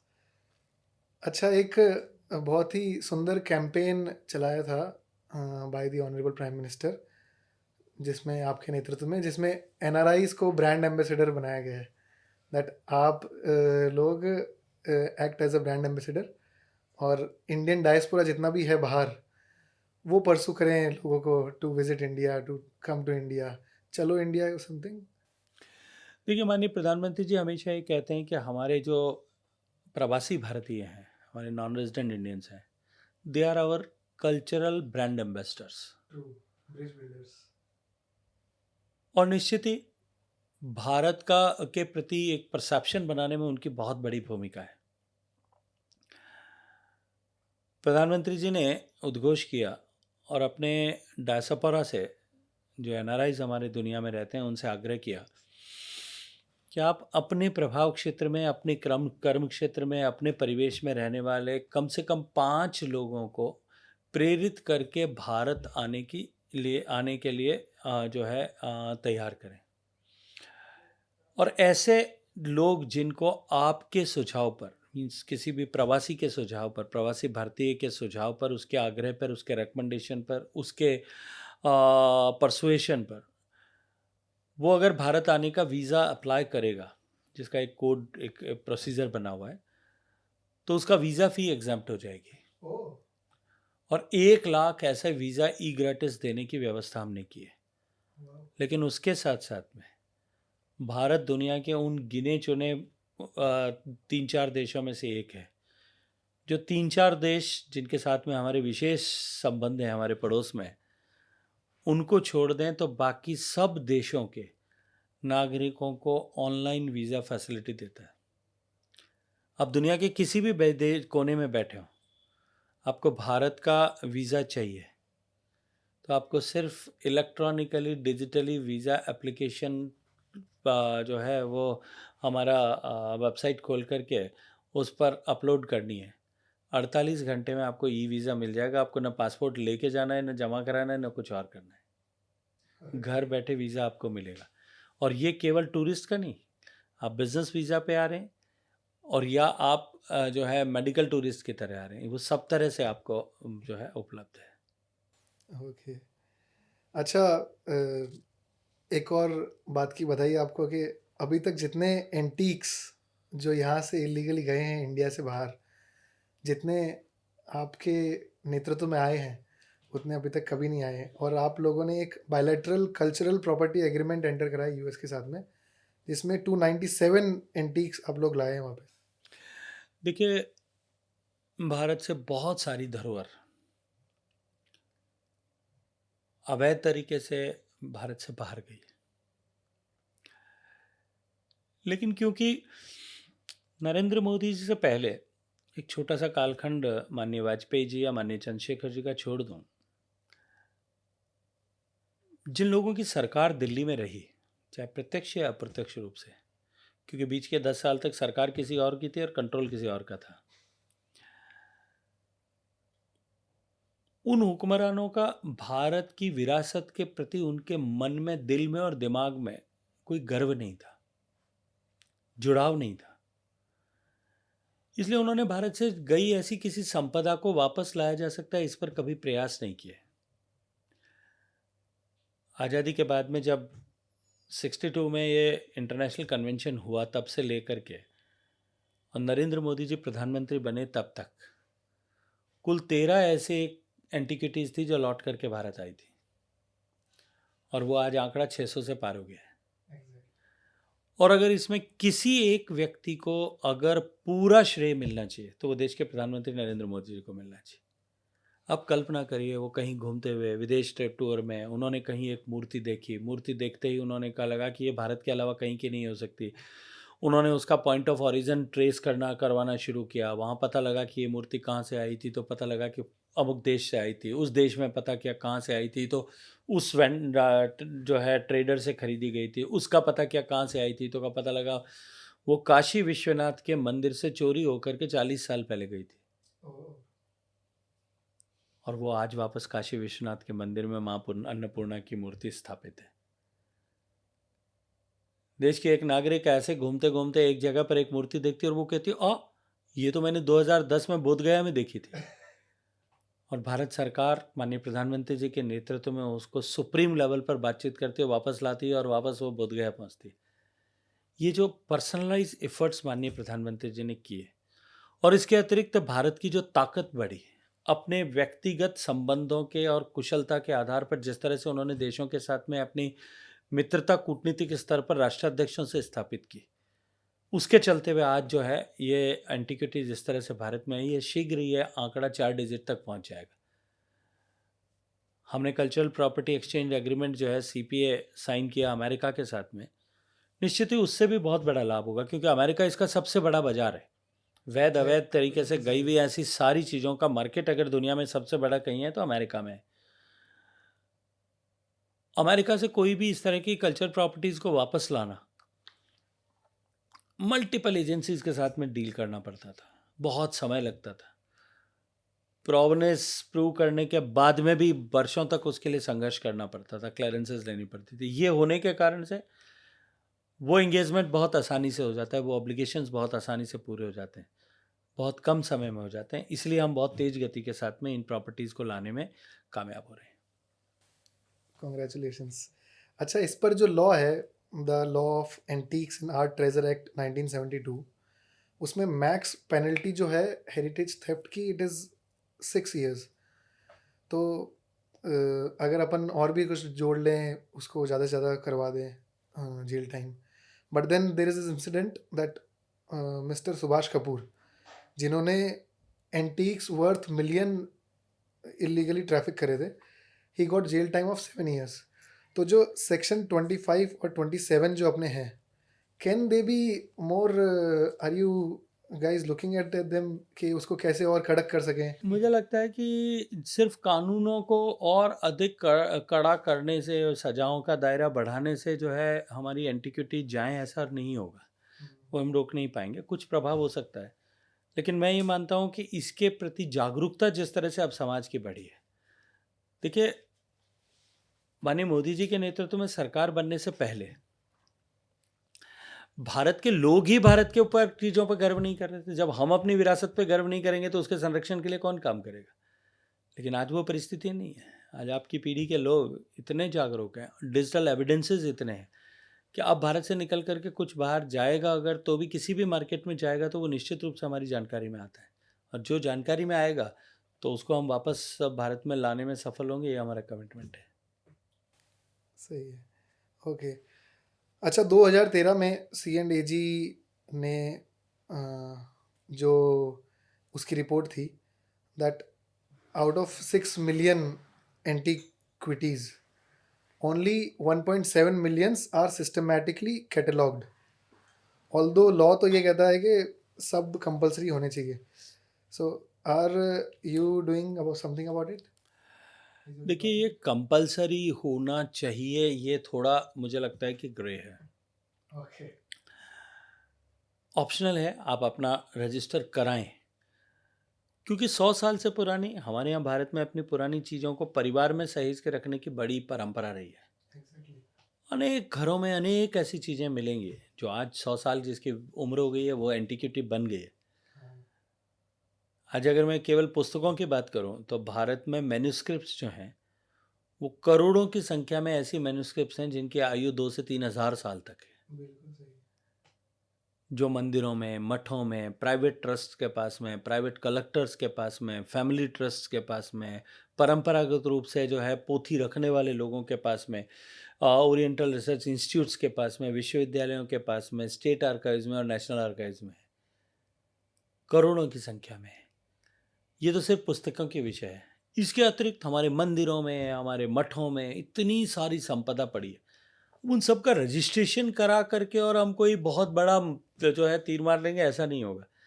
लेकिन अब क्योंकि अवेयरनेस बढ़ी है, अब उनका मूल्य बढ़ा है, लोग उनका मूल्य समझने लगे हैं, तो अपने आप धीरे धीरे लोग उसके लिए रजिस्ट्रेशन कराने के लिए आएंगे। लेकिन कानून ये कहता है कि कोई भी उसका ट्रेड जब तक नहीं हो सकता जब तक कि वो रजिस्टर्ड नहीं हो, तो लीगल ट्रेड नहीं हो सकता। अब क्योंकि लोगों को वैल्यू समझ में आने लगी है, उसकी कीमत बढ़ गई है, तो लोग उसका इंश्योरेंस भी कराना चाहते हैं। इंश्योरेंस कराते हैं तो रजिस्ट्रेशन नहीं होता है, तो धीरे धीरे अपने आप लोगों में अवेयरनेस आएगी और रजिस्ट्रेशन बढ़ेगा। हम इस तरह के कैंपेन समय समय पर चलाते रहते हैं कि लोग अधिकतम लोग रजिस्ट्रेशन के लिए आएँ। हमने इस प्रोसेस को डिसेंट्रलाइज किया है, राज्यों को अधिकार दिए हैं, राज्यों के अधिकारियों को जो है डेजिग्नेटेड ऑफिसर बनाया है, ताकि वो अपने लोकल स्तर पर इस तरह के एंटिक्विटीज़ को रजिस्टर कर सकें। ओके, टूरिज्म बजट जो है भारत का, it is cultural budget approx 3000 crore yearly. तो ये बजट अगर कंपेयर करा जाए इटली से, जर्मनी से, जो बहुत छोटे देश हैं, तो वो सिर्फ और सिर्फ 10% है जो वो करते हैं कल्चरल पे, उनके टूरिज़्म पे। तो कंसिडरिंग अपना जो रिच कल्चर हेरिटेज है, जो इसका पोटेंशियल है, कुछ और रिसोर्सेज नहीं एलोकेट करनी चाहिए? Do you think that there is this deficit of resources budget? देखिए, भारत में बहुत सारे वर्टिकल्स होते हैं जिन पर इस पर काम होता है। अगर आप टूरिज़्म की बात करें, प्रत्यक्ष रूप से शायद बजट 2000 करोड़ के आसपास होगा। लेकिन हमने जो स्टेट्स को स्पेशल इंसेंटिव असिस्टेंस देते हैं, उसमें इस साल के अंत में मेरे मंत्री बनने के बाद में 3300 करोड़ रुपए उसमें इंसेंटिव हमने स्टेट गवर्नमेंट्स को दिया है। अच्छा, इंटरेस्ट फ्री जो आपने इंटरेस्ट फ्री लोन में जो दिया है, तो बजट 2.5 गुना हो गया। फिर भारत जो है वो फेडरल कंट्री है, टूरिज्म स्टेट्स का सब्जेक्ट है, हर स्टेट अपने यहाँ से एक्सपेंडिचर करता है। उन सबको आप कैलकुलेट करिए, उसके बाद में किसी दूसरे देश के साथ में तुलना करिए, जवाब अपने आप मिल जाएगा। बिल्कुल सही, ठीक है। और जो टूरिज़्म है, जैसा कि आपने बताया दैट हर स्टेट अपना अपना करता है और हर जगह बड़ी हिस्ट्री है, बड़ी कल्चरल हेरिटेज है, तो अप्रॉक्स 7-8 करोड़ एम्प्लॉयमेंट टूरिज़्म से आता है भारत में। अभी एक नई स्कीम चलाई है आपके नेतृत्व में, विच इज़ स्वदेश दर्शन स्कीम 2.0। तो इसका जो पोटेंशियल है वो आप कैसे मैक्सिमाइज कर रहे हैं जिससे रूरल एरियाज में एम्प्लॉयमेंट जनरेट हो? देखिए, स्वदेश दर्शन जो है वो लगभग पिछले 8-9 साल से काम कर रही है। पहले स्वदेश दर्शन 1 था, फिर स्वदेश दर्शन 2 हुआ। स्वदेश दर्शन 1 में हमने सर्किट बेस्ड टूरिज्म डेस्टिनेशंस को डेवलप किया। एक पूरा सर्किट बना करके सर्किट पे टूरिस्ट के एक्सपीरियंस को अपलिफ्ट करने के लिए एमिनिटीज़ को डेवलप करना, पर्यटक की सुविधाओं की वृद्धि के लिए इंफ्रास्ट्रक्चर क्रिएट करना, एक बेसिक काम था। उस अनुभव से सीख करके जब स्वदेश दर्शन 2 बना, तब हमने कहा कि ये सर्किट के बजाय हम डेस्टिनेशन के अप्रोच से काम करें, और हमने डेस्टिनेशंस के होलिस्टिक डेवलपमेंट के लिए काम किया। लेकिन हम अब को इसे और आगे ले जा रहे हैं। इस बजट में आपने देखा होगा घोषणा की है 50 आइकॉनिक टूरिस्ट डेस्टिनेशंस हम डेवलप करें, उस पर हम काम करेंगे। और उस पर और भी विशेष कि उसमें जो इंफ्रास्ट्रक्चर और उसमें जो इन्वेस्टमेंट प्राइवेट लोग करते हैं, प्राइवेट एंटिटी करती है, जो private investment will also be considered as investment into infrastructure. That is going to be a big thrust and big boost to the private investment in tourism sector. जो आपने अभी कहा, एम्प्लॉयमेंट की जो बात की, टूरिज़्म जो है ग्लोबली इस बात को माना जाता है और ये प्रमाणित है कि एग्रीकल्चर के बाद में सबसे बड़ा एम्प्लॉयमेंट जनरेटर है। और आने वाले समय में एक तरफ जहाँ भारत की इकोनॉमी ग्रो कर रही है, उसके साथ साथ में भारत का मिडिल इनकम ग्रुप बढ़ रहा है, साइज बढ़ रहा है। भारत में 30 करोड़ लोग पिछले 10 साल में माननीय मोदी जी के नेतृत्व में चलाई गई योजनाओं के कारण से गरीबी की रेखा से बाहर निकल करके मध्यम वर्ग में आ गए। तो भारत का डोमेस्टिक टूरिज्म पोटेंशियल अभी बहुत तेज गति के साथ में लगभग अगले 20 साल तक इसी तरह से बढ़ेगा। दूसरी तरफ भारत जिस तरह से प्रगति कर रहा है और अगले 20 साल में भारत जिस तरह से विकसित होने की दिशा में आगे बढ़ रहा है, पूरे विश्व की भारत की तरफ एक कौतूहल की दृष्टि से देखने का नज़रिया बनेगा। ऐसे में भारत के टूरिज्म सेक्टर में बड़ा पोटेंशियल है। मैं पूरी जिम्मेदारी के साथ में कहता हूँ, केवल इसलिए नहीं कि मैं पर्यटन मंत्री हूँ, अपितु इस विषय की समझ के नाते मैं कहता हूँ, पर्यटन जो है उद्योग से जो मेरा पुराना जुड़ाव है उसके आधार पर कह सकता हूँ। आज जो भारत का फॉर्मल इनफॉर्मल जो है सारा ऑर्गेनाइज इनऑर्गेनाइज सारे जो है टूरिज़्म को अगर मैं क्लब करूं तो भारत की अर्थव्यवस्था में हम लगभग 10% के कंट्रीब्यूटर हैं। इसको हम 12-13% तक ले जाने में, और भारत के जो टोटल हमारा जो कंट्रीब्यूशन इनटू एम्प्लॉयमेंट है उसको भी 10% क्रॉस कराने के लिए हम लोग कमिटेड हैं और प्रधानमंत्री जी के नेतृत्व में हम काम कर रहे हैं। सुपर, ठीक है।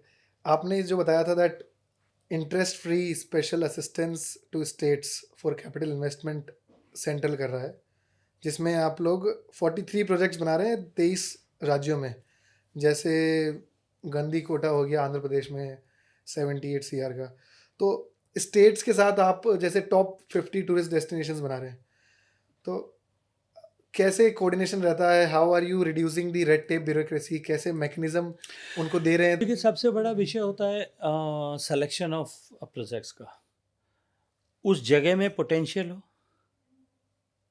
स्टेट की प्रिपेयर्डनेस हो, ultimately state is the owner, उनको करना है, स्टेट की प्रिपेयर्डनेस एंड विलिंगनेस हो, और तीसरा वहाँ प्राइवेट इन्वेस्टमेंट आने की संभावना हो। इन तीनों चीज़ों को बेसिकली जोड़ करके फिर जब पोटेंशियल की बात करते हैं तब उसमें बहुत सारे एस्पेक्ट्स उसके हैं, उन सब को अध्ययन करके स्टेट्स के जो प्रेजेंटेशंस हैं उनको देख करके एक एक प्रोजेक्ट को हम आइडेंटिफाई करके उस प्रोजेक्ट को सेलेक्ट करते हैं, और फिर कंटिन्यूस उसके ऊपर मॉनिटरिंग प्रोसेस रहता है।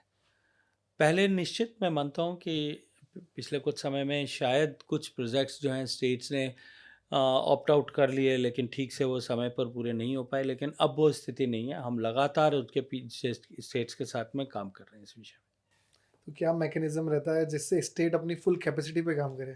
देखिए, सबसे पहला तो विषय है कि मोटिवेशन बना रहे। दूसरा, पिछले 5-7 साल में कुछ परिवर्तन भी आया है। टूरिज़्म के पोटेंशियल को समझ करके सारे प्रदेश उसको हार्नेस करने के लिए लगे। सुदूर नॉर्थ ईस्ट के नागालैंड से लेकर के और इधर गोवा तक, और कश्मीर के ऊपरी कोने से लेकर के या लेह से लेकर के और केरल तक, सब लोग सब प्रदेशों में एक ज़बरदस्त कंपटीशन का माहौल है। इसलिए अभी स्टेट्स को बहुत ज़्यादा परसुएशन या पुश की ज़रूरत नहीं है। बस ठीक है, समय पर काम हो, गुणवत्ता से काम हो, इसके लिए हमको निरंतर उनके साथ में संपर्क बनाए रख के काम करना होता है। अधिकारियों के लेवल पर भी बातचीत करते हैं। हर तीसरे महीने में मेरे लेवल पर मंत्रियों को बुला करके हम रिव्यू करते हैं, बात करते हैं, उनके साथ निरंतर संपर्क करते हैं। और क्योंकि मैं इतना ट्रैवल करता हूँ एक्सटेंसिवली, तो मैं जा कर के व्यक्तिगत रूप से भी जा कर के ऐसे सारे प्रोजेक्ट्स पे जहाँ जहाँ जाता हूँ अपने टूर के साथ अलाइन करके उनको भी देखता हूँ। अच्छा, ओके। इंटरनेशनल टूरिस्ट अराइवल जो है, जितना भारत का है, जैसे भारत में अगर एक टूरिस्ट आता है तो फ्रांस और स्पेन में 5 आते हैं, और यहीं थाईलैंड में 2 आते हैं। तो इंटरनेशनल टूरिस्ट अराइवल, देखिए, भारत का टूरिस्ट इंटरनेशनल टूरिस्ट अराइवल को अगर देखूं तो मैं वो लगभग 13 मिलियन के आसपास में है। थाईलैंड का जो है वो 40 मिलियन के आसपास है, हमसे 3-3.25 गुना है। फ्रांस जैसा आपने कहा वहाँ हाईएस्ट है, वो 100 मिलियन के आसपास का है। लेकिन फ्रांस के पास में, थाईलैंड के पास में, सिंगापुर के पास में, दुबई के पास में, जितने हमारे पीयर कॉम्पिटिटर्स हैं, लिस्ट लंबी नहीं करूँगा, उनके पास डोमेस्टिक टूरिज्म पोटेंशियल कितना है? वहाँ जो है 10 मिलियन टूरिस्ट, हमारे यहाँ 13 मिलियन टूरिस्ट जैसा मैंने कहा है, और फ्रांस में 100 मिलियन टूरिस्ट जो है पूरे साल भर में फ्रांस में पहुँचे। अभी प्रयागराज के कुंभ में 660 मिलियन लोग गए थे, और अयोध्या में हर साल 130 मिलियन लोग जाते हैं। जितने फ्रांस में पूरे देश में जा रहे हैं उतने अगले आगे अयोध्या में जाते हैं। उससे 1.5 गुना जो है वो महाकाल का दर्शन करने के लिए जाते हैं, और लगभग उतने ही जो है काशी विश्वनाथ का दर्शन करने के लिए जाते हैं। इसलिए ये तुलना जो है, ये तुलना के स्टैंडर्ड्स जो हैं, पैरामीटर्स जो हैं, ये यूरोपियन देशों ने बनाए हैं। उनके गिमिक में फंसे बिना हम अपने देश के टूरिज्म के पोटेंशियल को कैसे बढ़ाएं। नो डाउट इनबाउंड टूरिस्ट हमारे लिए इम्पॉर्टेंट है, हम उसके लिए भी काम कर रहे हैं, लेकिन केवल वही हमारे लिए इम्पॉर्टेंट नहीं है। हमारे tourism sector at the whole जो है वो हमारे लिए इम्पॉर्टेंट है। तो जैसा आपने बताया the whole tourism sector is important, तो उसमें कुछ that I have seen personally जो अभी करंट गवर्नमेंट आपके नेतृत्व में काम कर रही है, मेडिकल, स्पिरिचुअल और एस्ट्रो टूरिज्म में, जिसमें मेडिकल वैल्यू ट्रैवल इंडिया का is going to reach $13 billion by numbers by 2026। तो इसको लिए क्या इंटीग्रेशन है? देखिए, माननीय प्रधानमंत्री जी के नेतृत्व में जिस तरह से हेल्थ इंफ्रास्ट्रक्चर बना, हेल्थ इन के सेक्टर में जो है ह्यूमन रिसोर्स पावर जिस तरह से बढ़ी, जिस तरह से इन्वेस्टमेंट बढ़ा, उसके कारण से जो हमारे अस्पताल बने, एम्स हॉस्पिटल्स बनने के बाद में, टर्शरी हॉस्पिटल्स भारत सरकार के सपोर्ट से बनने के बाद में, देश के हर ज़िले में मेडिकल कॉलेज बनाने की योजना लेने के बाद में, आज जो है हमारे बहुत सारे हॉस्पिटल्स जो प्राइवेट सेक्टर में बने थे, उन पर लोड कंपैरेटिवली घटा, क्योंकि क्वालिटी सर्विसेज इंडिया में हो गई थी, टेक्निकली भी, टेक्नोलॉजिकली भी, और ह्यूमन रिसोर्स पावर की तरह से भी। तो दुनिया के ऐसे देश, क्योंकि भारत में मेडिकल ट्रीटमेंट आज भी दुनिया में सबसे सस्ता है, तो भारत दुनिया के ऐसे देशों के लिए भारत एक natural destination for medical tourism बना है। और इस दिशा में आने वाले समय में भारत में और अधिक जो है गति से काम हो सके, हम इसके लिए हर संभव प्रयास, हर जगह जहां हमको अलाइनमेंट करना है उसको लेकर के कर रहे हैं। हील इन इंडिया प्रोग्राम जो है उसमें कैसे आप इंटीग्रेट कर रहे हैं मॉडर्न टेक को, आयुर्वेदा को, योगा सिस्टम्स को? क्योंकि भारत का वेलनेस इंडस्ट्री आज पूरी दुनिया में अपनी एक पहचान बना चुका है। भारत का आयुर्वेद और आयुष के अन्य कंपोनेंट्स, जिसमें सोवा रिगपा से लेकर के और जो है हमारे पंचकर्म तक सभी तरह के ट्रीटमेंट्स हैं, उन सब की स्वीकार्यता पूरे विश्व भर में बढ़ रही है और आने वाले समय में और गति के साथ में बढ़ेगी। तो वेलनेस टूरिज्म जो है भारत में एक बड़ा वर्टिकल के रूप में जो उभरा है, वो और अधिक उभरेगा, उसमें विस्तार की संभावनाएं हैं। सरकार जिन राज्यों में इस तरह के पोटेंशियल है उनके साथ में काम कर रही है, और साथ साथ में इंटरनेशनल लेवल पर भी भारत की योगा और आयुर्वेद के कारण से, भारत की संस्कृत के कारण से जिस तरह से छवि बदल रही है, ये भारत में आने वाले समय में वेलनेस टूरिज्म को और अधिक बूस्ट प्रदान करने वाली होगी। ओके, तो जैसा आपने बताया वेलनेस टूरिज्म बढ़ेगा ही बढ़ेगा, तो जब इंटरनेशनल टूरिस्ट आता है, पूरा इंडिया यूपीआई से पेमेंट कर रहा है, ऑलमोस्ट इजी एक्सेस, तो जैसे सिंगापुर में नेट है, एनईटी, चाइना में वी पे है विच हैज़ विजिटर सॉल्यूशन, तो ऐसा कुछ विषय संज्ञान में है। आरबीआई और फाइनेंस मिनिस्ट्री इसके ऊपर काम कर रही है। मुझे लगता है कि जल्दी आपके इस विषय का समाधान हो जाएगा। भारत सबसे बड़ा यूपीआई पेमेंट्स करने वाला देश है। भारत एकमात्र देश है जहाँ रेडी पटरी पे बैठने वाले से लेकर के और 5 स्टार एक मॉल तक सब लोग यूपीआई से पेमेंट लेते हैं। ऑनलाइन और ऑफलाइन दोनों तरह से पेमेंट होता है। भारत एकमात्र ऐसा देश है जो 2G पर भी यूपीआई पेमेंट सर्विसेज को अलाउ करता है, और भारत एकमात्र ऐसा देश है जिसमें यूपीआई से पेमेंट करने के लिए आपको स्मार्टफोन की भी आवश्यकता नहीं, बटन वाले फीचर फ़ोन से भी हो सकती है।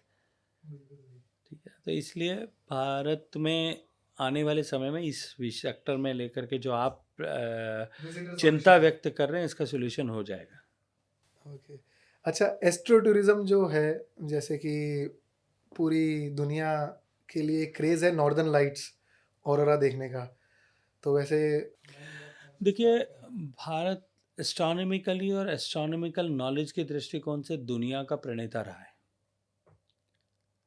जब दुनिया के दूसरे लोग अपने अस्तित्व के लिए या प्राकृतिक अवस्था से बाहर निकलने के लिए संघर्ष कर रहे थे, तब भारत के ऋषियों मनीषियों ने ग्रहों नक्षत्रों की सबकी चाल जो है उसको, उसकी गणना, काल गणना सब पूरी कर दी थी।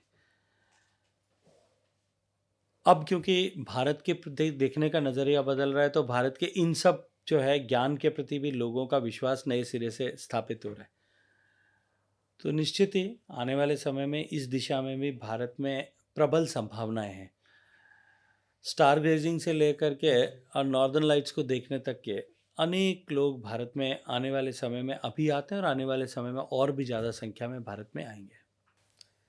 तो एग्जैक्टली जो ये ऑफ बीट टूरिज्म है स्टार गेजिंग, क्योंकि बहुत जगह से ये मिल्की वे नीश टूरिज्म के जो वर्टिकल्स हैं, स्टार ग्रेजिंग से लेकर के और पोलो तक, या गोल्फ से लेकर के और एडवेंचर एक्टिविटीज़ तक, भारत में इतनी सारी डाइवर्सिटीज़ हैं, और भारत का जो टूरिज़्म का बुके है वो इतना ज़्यादा कलरफुल है कि एक टूरिस्ट जो अपेक्षा कर सकता है, जो कुछ भी अपेक्षा कर सकता है, उसकी जो कुछ भी रुचि हो सकती है, India has that thing to offer. किसी न किसी कोने में वो मिलेगी। दुनिया के और किसी देश में ऐसा नहीं है।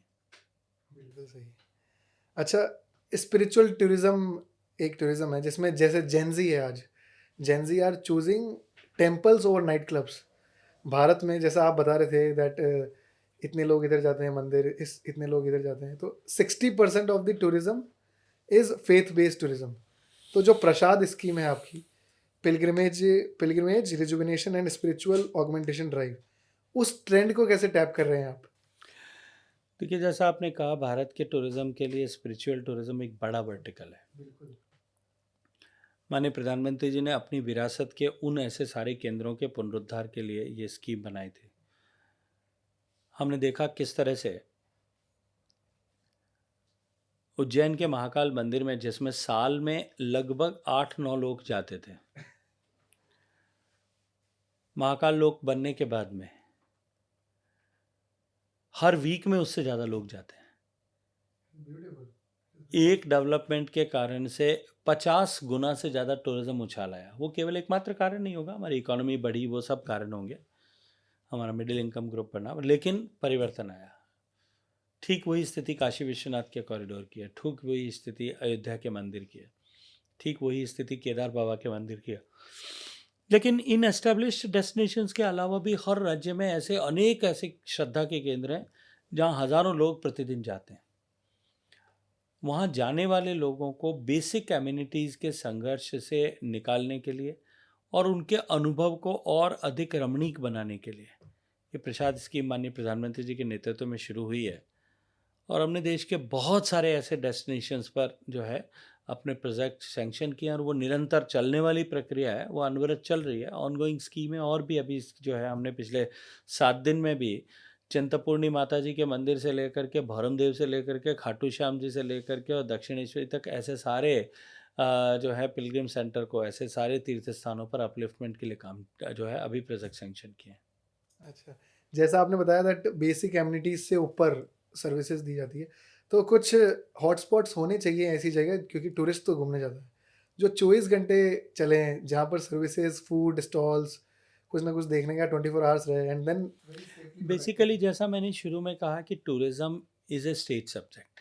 ये विषय भारत सरकार का नहीं है, राज्य सरकार को इस विषय में निर्णय करना है। ऐसे निर्णय हो रहे हैं, धीरे धीरे ये भी हो जाएंगे।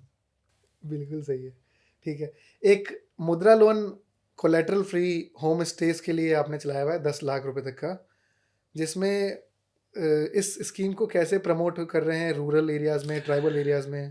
कोई देखिए, सक्सेस स्टोरी है इसकी? कोविड के बाद में एक्सपीरियंस टूरिज्म जो है वो बड़ा वर्टिकल बन रहा है। लोग मॉन्यूमेंट देखने के बजाय जीवन के प्रति देखने का नज़रिया बदला है, तो जीवन का आनंद, जीने का आनंद, अलग अलग अनुभव लेने के आनंद के लिए जाते हैं। तो इसके कारण से जो है वो होम स्टेज का कल्चर बहुत बड़ा है। एयरबीएनबी ने होम स्टे को बहुत पॉपुलराइज किया है। भारत सरकार ने भी ऐसे होम स्टेज को प्रमोट करने के लिए, जहां साधारण व्यक्ति तक सीधे टूरिस्ट पहुंचे और संस्कृति की का दिग्दर्शन जो है वो बिल्कुल फर्स्ट हैंड कराया जा सके, इसलिए हमने ट्राइबल एरिया में 1000 होम स्टेज बनाने का प्रोग्राम इनिशिएटिव लिया है। भारत सरकार 5 लाख रुपए सहायता के रूप में देती है, लेकिन मुद्रा के साथ में और अन्य पीएमईजीपी के साथ में, अन्य वर्टिकल्स के साथ में उसको जोड़ करके, डबटल करके ठीक से एक जो है इस तरह का इंफ्रास्ट्रक्चर बनाया जा सके, इसके ऊपर काम हो रहा है। बहुत सारे राज्य अपनी स्कीम्स के भी इसके ऊपर काम कर रहे हैं। मैं ऐसी सैकड़ों सक्सेस स्टोरीज आपको बता सकता हूँ। सबसे बड़ी सक्सेस स्टोरी ये है कि होम स्टेज पर जब काम शुरू हुआ और इसकी पॉपुलैरिटी बढ़ी है, उसके कारण से दुनिया के सारे होटल ब्रांड्स जो 5 स्टार होटल्स चलाते हैं या उससे भी बड़ी होटल्स चलाते हैं, दुनिया का सेकंड लार्जेस्ट ब्रांड जो है वो आज ताज हो गया है, इंडियन होटल्स ग्रुप, वो भी होम स्टेज चला रहे हैं।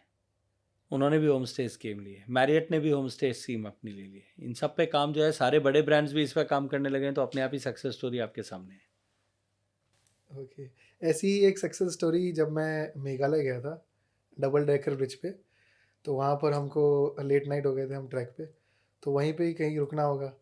तो उन्होंने बताया था that they have taken this scheme, और उसी के अंतर्गत उन्होंने ये होम स्टे बनाया है। और बहुत ही पूर्वोत्तर भारत में बहुत सारे होम स्टेज अलग अलग राज्यों ने अपने यहाँ पे भारत सरकार की और राज्यों की सीमा जो है वो स्कीम्स को जोड़ करके बनाए हैं। और मैं पूरी जिम्मेदारी के साथ मैं स्वीकार करूँगा कि कोनराड संगमा जी के नेतृत्व में मेघालय उसमें जो है फ्रंट रनर है। बिल्कुल बिल्कुल सही है। अच्छा, जैसे जैसे होम स्टेज बढ़ते हैं, तो होम स्टेज का कल्चर, जो एक्सपीरियंशियल टूरिज्म करना चाहते हैं, जो बाहर के लोग आते हैं, तो उनके लिए कुछ, जो अपने में मोस्ट इजी कॉम्पिटिटर्स हैं थाईलैंड एंड वियतनाम, उनकी वीज़ा पॉलिसीज़ काफ़ी फास्ट है अपने से, ई वीज़ा। तो उसके लिए कुछ काम हो रहा है क्या, which gives better e visa, faster e visas to other मैंने पीपल? कहा हमने इलेक्ट्रॉनिक वीज़ा पे काम करना शुरू कर दिया है, और आज हिंदुस्तान में किसी को भी 48 घंटे में अपने घर से बाहर निकले बिना या अपने वर्क स्पेस से बाहर निकले बिना अपने मोबाइल पर या अपने कंप्यूटर पर एप्लीकेशन डाल करके वीज़ा देने की सुविधा ऑलरेडी है। और सबसे ज़्यादा देशों को हमने ये सुविधा प्रदान की है। भारत ऐसा देश है जिसने सबसे ज़्यादा देशों को ये सुविधा प्रदान की है। ओके, ठीक है। Let's move on to language. This is the first time that 11 classical language हो गई है। पहले 6 थी, इस साल 5 बनी हैं: असमीज़, मराठी, बंगाली, प्राकृत, पाली। इन लैंग्वेजेस को, जो 11 क्लासिकल लैंग्वेज हैं, इनको और क्या रिसोर्स एलोकेट किए जा रहे हैं इनके डेवलपमेंट के लिए? देखिए, ऐसी जो जिनको हम क्लासिकल लैंग्वेज का दर्जा देते हैं, उन लैंग्वेजेस को और अधिक पेनिट्रेशन उनका हो, उनके ऊपर और रिसर्च हो, उनके ऊपर और जो है लिटरेचर उनका जो है, पुराने नए लिटरेचर उसके ऊपर बने, उनके लिटरेचर्स का ट्रांसलेशन हो, इन सब पर जो है भारत सरकार भी प्रोजेक्ट्स सैंक्शन करके काम करती है और राज्य सरकारें भी करती हैं। तो उन लैंग्वेजेस को देश दुनिया तक ले जाने के लिए, उसमें रचे गए साहित्य को देश दुनिया तक ले जाने के लिए, और इन लैंग्वेजेस में, क्लासिकल लैंग्वेजेस में नए साहित्य का सृजन हो, इन तीनों के लिए हम काम करते हैं। डिफरेंट चेयर्स बनाई जाती हैं, अलग अलग तरह के जो है इंस्टीट्यूट्स को सपोर्ट एक्सटेंड किया जाता है। साहित्य अकेडमी उनके लिए उनका प्रेफरेंशियल राइटिंग्स कराती हैं, उनके ट्रांसलेशंस कराती हैं, बहुत सारे तरह के काम इस पर होते हैं। ओके, तो जैसे ये सब लैंग्वेज हैं, हम्म। इनकी मैन्यूस्क्रिप्ट्स, ज्ञान भारत मिशन में आप लोगों ने डिसाइड करा दैट आप लोग 1 करोड़ एंटीक मैन्यूस्क्रिप्ट्स कलेक्ट करेंगे, जो बहुत सी प्राइवेट कलेक्ट नहीं करेंगे। ज्ञानम भारतम मिशन माननीय प्रधानमंत्री जी के सपनों का मिशन है। देखिए, भारत में अथाह ज्ञान संपदा है, हजारों सालों का ऐसा लिखित इतिहास हमारे पास में है, जो तमाम हमलों के बावजूद भी हमारे पास में बचा रहा। हमारे पूर्वजों ने उस धरोहर को बचा करके रखा, जो ताड़पत्र पे लिखा गया है, भोजपत्र पे लिखा गया है, पेड़ की छाल पर लिखा गया है, सिल्क पे लिखा गया है, कपड़े पे लिखा गया है, हस्त निर्मित कागज पे लिखा गया है, लकड़ी पे खोद करके लिखा गया है, वो हमारी अमूल्य धरोहर है। समय के साथ में उसका क्षरण हो रहा है। माननीय प्रधानमंत्री जी की प्रेरणा थी कि हम उसका जो है वो कंजर्वेशन करें, और उसके कंजर्वेशन के ऊपर हमने काम ज्ञान भारतम मिशन माननीय प्रधानमंत्री जी ने प्रारंभ करवाया है। हमने मोटा मोटा लक्ष्य किया है कि हम अगले 5 साल में 1 करोड़ से ज़्यादा ऐसे जो है मैन्यूस्क्रिप्ट्स को डिजिटाइज करेंगे और उनको पब्लिक प्लेटफॉर्म पर रखेंगे, ताकि लोग उनको रिसर्च कर सकें, उन पर पढ़ सकें, उन पर आगे काम कर सकें, उस ज्ञान को प्राप्त कर सकें। अब क्योंकि आर्टिफिशियल इंजन का समय है, आर्टिफिशियल इंटेलिजेंस का समय है, तो उनके ज्ञान को क्लब करके उसका नेक्टर निकाल करके उसका जो है सार निकाल करके कैसे उपयोगी हो सकता है, इसको निश्चित ही जब वो डिजिटल प्लेटफॉर्म पर आ जाएंगी, डिजिटल प्लेटफॉर्म पे होंगी, तो उसकी दिशा में बहुत सुगमता आने वाले समय में होगी। और भारत के ऋषियों मनीषियों ने, भारत के लोगों ने आज से 2000 साल पहले जो ज्ञान अर्जित किया था, जब वो विश्व के पटल पर प्रत्यक्ष रूप से आएगा तो निश्चित रूप से जो है पूरा विश्व विस्मित होकर के भारत की तरफ देखने लगेगा। परंतु अभी आपने एक पिछले सवाल में बताया था दैट बहुत सी मैन्युस्क्रिप्ट्स प्राइवेट लोगों के पास में है। वो हम सबके सबके साथ काम कर रहे हैं। अच्छा, इस मिशन में हमने कोई बाउंड्रीज नहीं रखी है। जिसके पास में भी है वो आपकी धरोहर है, हम आपकी धरोहर को आपके लिए संरक्षित करेंगे और डिजिटाइज करेंगे। केवल भारत में नहीं, भारत के बाहर भी जो इस तरह की असेट्स हैं, जो भारत के बाहर भी इस तरह के मैन्युस्क्रिप्ट्स हैं, उन पर भी हम काम करेंगे। ओके, ठीक है। तो वो सब मैन्युस्क्रिप्ट्स के लिए एक अच्छा म्यूजियम होगा, और आप लोग एक म्यूजियम पे Naturally. भी काम कर रहे हैं जो विच इज़ युग युगीन भारतीय राष्ट्र संग्रहालय, जो 1,55,000 स्क्वायर मीटर का है। देखिए, हमारी जो आइकॉनिक बिल्डिंग्स हैं राष्ट्रपति भवन के सामने, जो भारत की सत्ता का केंद्र हुआ करते थे या हुआ करती हैं, नॉर्थ एंड साउथ ब्लॉक, माननीय प्रधानमंत्री जी ने सेंट्रल विस्टा के बनने के बाद में ये दोनों भवन जो खाली होंगे ये म्यूज़ियम बने, विश्व का सबसे बड़ा म्यूज़ियम बने, इसकी संकल्पना की और उस म्यूज़ियम को युगे युगीन भारत ऐसा नाम दिया। ऐसा भारत जो इटर्नल है, ऐसा भारत जिसकी संस्कृति का प्रवाह 10,000 साल से चल रहा है। और वो म्यूज़ियम जो दुनिया का सबसे बड़ा म्यूज़ियम होगा, जो फ्रांस में आज लूरे म्यूज़ियम दुनिया का सबसे बड़ा म्यूज़ियम है, उससे दुगने से ज़्यादा बड़ा होगा। वो म्यूज़ियम भारत की इस 10,000 साल की सांस्कृतिक सभ्यता की यात्रा का जो है दिग्दर्शन कराएगा। तब से लेकर के प्रागैतिहासिक भारत से लेकर के वर्तमान भारत और भविष्य का भारत, ये एक जगह देखने को युगेगेन भारत म्यूज़ियम में मिलेगा। France government is also a development partner in this, क्योंकि फ्रांस ने एडेप्टिव रीयूज़ ऑफ बिल्डिंग्स जो है, heritage buildings and specially administrative buildings जो है, उस पर अनुभव हासिल किया है, एक्सपर्टीज़ हासिल की है। जो लूरे म्यूज़ियम जिसकी मैंने बात की, ये भी पहले फाइनेंस मिनिस्ट्री की बिल्डिंग हुआ करती थी। इसलिए हमने उनके इस अनुभव से सीख करके हम अपने म्यूज़ियम को डेवलप कर सकें, इसके लिए प्रधानमंत्री जी ने G2G जो है अलायंस उनके साथ में किया है, और उनके उस अनुभव का, उनके उस एक्सपर्टीज़ का लाभ हमको मिल रहा है। सो ये म्यूजियम जो है वो डिफरेंट कैसे रहेगा, क्या इनोवेशन रहेगा इसमें? मैंने कहा कि 10,000 साल का इतिहास जो भारत का है, अलग अलग थीमेटिक गैलरीज में अलग अलग भारत का इतिहास, इन सारे हिस्सों का इतिहास जो है वो वहाँ देखने को मिलेगा।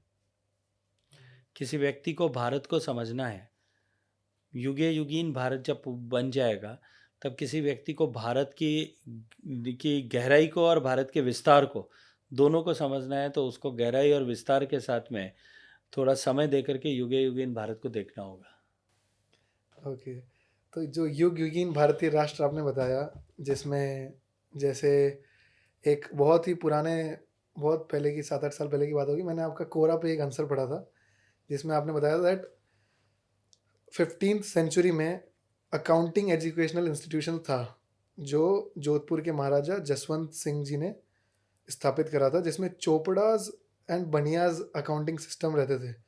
तो वो भी एक प्रमोशन हो सकता है एजुकेशन टूरिज्म का, which could be taught to the world. देखिए, मुझे लगता है कि वो उस समय में उसकी उपादेयता थी, उपयोगिता थी, लेकिन अब फिनटेक सॉल्यूशंस आने के बाद में उसमें कोई चौपड़ा और वही लिखने वाला नहीं है। आज आप अपने पिताजी को भी जाकर के कहोगे तो वो भी नहीं लिखेंगे, ठीक है ना। अब क्योंकि ज़माना बदल गया है, तो वो हमारे लिए एक धरोहर है कि हमने कहाँ से शुरू किया था, ये हम दुनिया को दिखा सकते हैं। लेकिन दुनिया को आकर के आज हम अगर चौपड़ा लिखना सिखाएंगे तो कोई नहीं सीखेगा।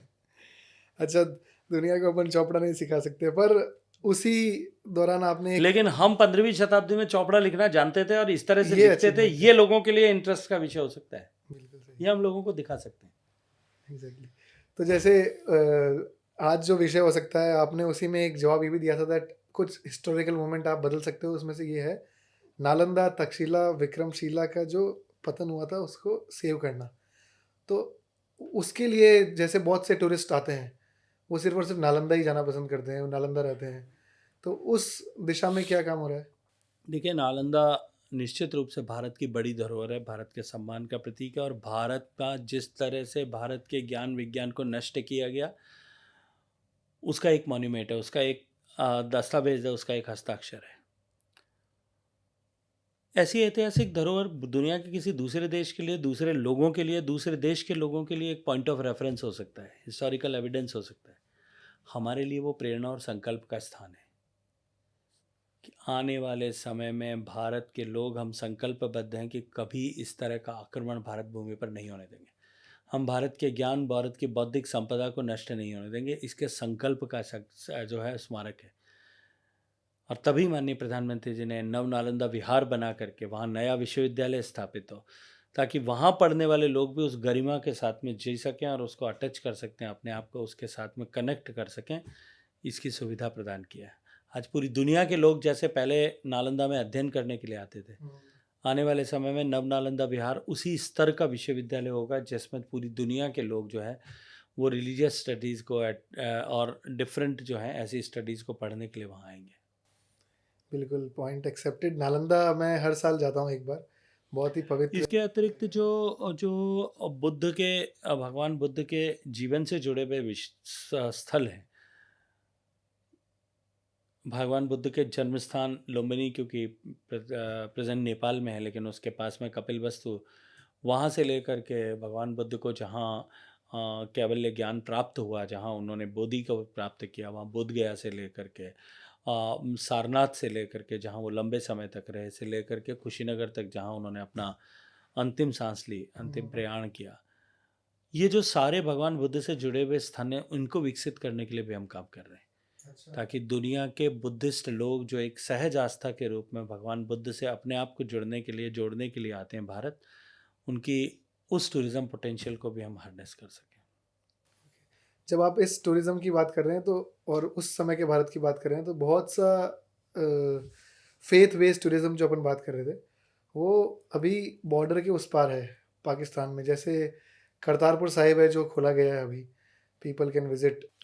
चलो, करतारपुर साहिब खुला है, आने वाले समय में कभी समय आएगा कि कटासराज भी होगा, कभी पता लगेगा कि हिंगलाज भी होगा। समय आने दीजिए, सब कुछ ठीक होगा।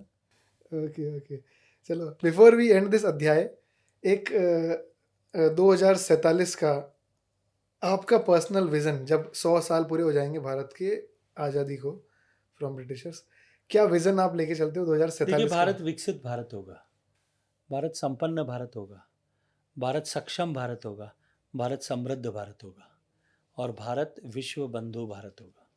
जो आपने जर्नी करी है बहुत ही इंस्पायरिंग है।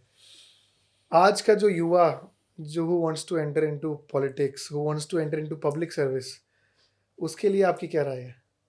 परिश्रम करिए, patience, persistence and hard work, that is the key of success in the politics. यहाँ यकायक किसी को कुछ नहीं मिलता। परिश्रम करिए और एक कमिटमेंट के साथ में करिए। देखिए, एक राजनीति को प्रोफेशन बना करके कोई राजनीति में आने की कोशिश करेगा, वो फ्रस्ट्रेट हो जाएगा, और वो आने वाले समय में देश के लिए, संगठन के लिए और परिवार के लिए, तीनों के लिए नुकसान करेगा। जो राजनीति को सेवा का माध्यम बना करके कुछ देने के उद्देश्य से आएगा, वो राजनीति में अपने आप सफल हो जाएगा। सफलता का पैमाना मंत्री बनना है, सफलता का पैमाना सांसद बनना है, या किसी पद तक पहुंचना नहीं है, लेकिन सफलता का पैमाना यह है कि वो सार्थक रूप से जिस सोच के साथ में आया था वो डिलीवर कर पाएगा। ओके, आपने एक इंटर्नशिप प्रोग्राम चलाया था बहुत पहले, तो क्या अभी भी चलता है? बहुत सारे बच्चे विभिन्न संस्थानों के, IIT से, IIM से, बहुत सारे बच्चे नेशनल लॉ यूनिवर्सिटी से, डिफरेंट इंस्टीट्यूट से अभी भी आते हैं, साथ में काम करते हैं और विभिन्न विषयों पर रिसर्च करते हैं, और हमारे साथ में जो है पॉलिसी प्लानिंग पर काम करते हैं, और सब कुछ अच्छा काम वो लोग कर रहे हैं।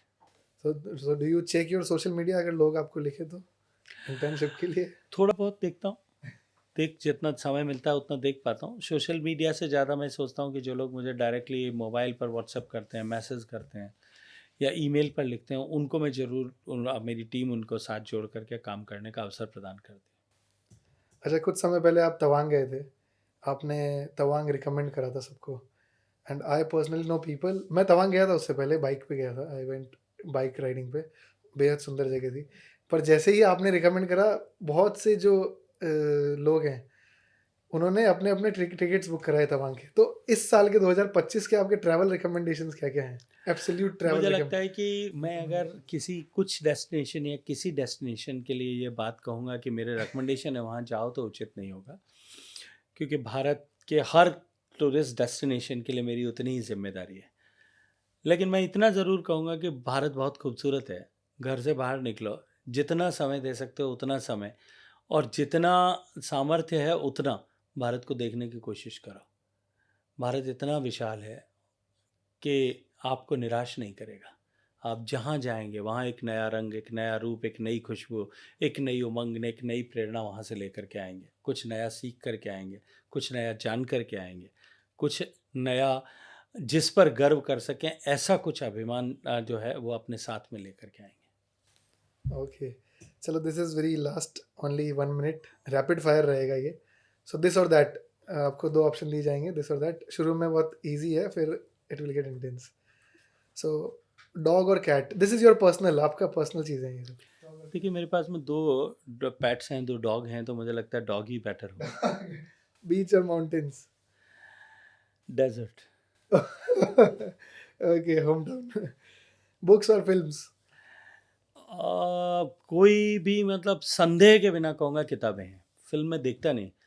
मुझे पिछले वर्षों में जो फिल्म्स बनी, कश्मीर फाइल्स या डली ये स्टोरी, या जो उरी की स्टोरी, इसको छोड़ दूँ तो मुझे याद नहीं आता कि मैंने बिना सोए कोई मूवी देखी होगी. शायद 5-4 देखी होंगी, सो करके देखी होंगी. लेकिन लगभग लगभग रोज़ पढ़ना ये मेरी जीवनचर्या का हिस्सा है. ओके. ट्रेडिशनल क्यूजीन और fusion food? I am a foodie. मैं सब तरह का भोजन पसंद करता हूँ, लेकिन अगर मुझे कहीं भी ये पूछा जाएगा कि आपका फेवरेट फूड क्या है, तो मेरे लिए बाजरे की रोटी और कैर सांगरी का साग और कढ़ी, ये तो इसका तो कोई जो है सानी कहीं नहीं है दुनिया में. अच्छा, अर्ली मॉर्निंग मीटिंग्स या फिर late night strategy sessions? Late night. Though I start my day early, but ultimately I a night owl. मैं रात को बहुत देर तक, लगभग 2 बजे तक रोज काम करता हूँ. Oh, okay. सोशल मीडियाज और face to face interactions? Social media से face to face is always better. Okay. Historical moments या फिर नेचुरल लैंडस्केप्स? हाँ, I love history. I love historical monuments. Preference is always historical monuments. Okay. Diplomatic protocol और spontaneous engagements?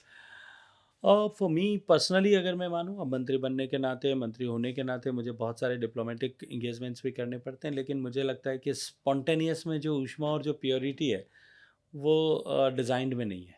Okay. मैंने जैसा कहा था, मैं अपनी पत्नी और बच्चों के साथ में जब ट्रैवल किया है, मैंने पूरा हिंदुस्तान जो है इसी तरह से बिना प्लान के, बिना ऑर्गेनाइज टूर का जब प्लान किया, मैंने ट्रैवल किया है. गाड़ी में बैठने तक भी ये पता नहीं होता था कि हम कहाँ जाने वाले हैं और कितने दिन रुकने वाले हैं. जब जहाँ जितने दिन जैसा चला और वापस आ गए. ओके. सोलो ट्रैवल और फैमिली वेकेशंस? मुझे लगता है कि फैमिली एंड फ्रेंड्स के साथ में ट्रैवल जो है वो ज़्यादा आनंददायक होता है. बीइंग द फ्रंट फेस और पुलिंग स्ट्रिंग्स फ्रॉम बिहाइंड? पीछे से क्यों करना है, जो कुछ आमने सामने हो सकता है. ठीक है. हॉलीवुड, बॉलीवुड और रीजनल सिनेमाज? मैंने कहा कि मैं I am not a cinema type आदमी. फोक म्यूजिक और Bollywood songs and something? My preference is always classical, Indian classical music, but thereafter it comes folk and Indian cinema comes at the last, and that too जो पुराना संगीत था, पुरानी फिल्मों का संगीत, 60 के दशक के पहले का संगीत, that I connect with that. UPI और कैश? अब तो यूपीआई है, कैश बचा कहाँ है. Okay. Second chances to staff और इमीडिएट रिप्लेसमेंट्स? नहीं, always second chance to the staff. Planning every detail और spontaneous decisions? Both the way. Lengthy policy documents और concise briefs? It depends on the subject, what you are working on, or what you are looking for, or what you are reading. Sometimes every policy, every word between the lines, line to line, everything matters. Then we have to study that. Otherwise, if you are aware of the subject, then the simple briefings are enough for that. PowerPoint presentations or human briefings? I think nowadays the presentations are very important, but that because that comprises of human briefings also. Okay. Last one, you can opt out. Union Minister or Chief Minister? Always a karyakarta. Whatever responsibility is being given. Okay. So thanks, folks. Thanks for attending. Thank you, sir, for your time. You were very बहुत सारा humble with us. धन्यवाद बहुत सारा धन्यवाद Okay.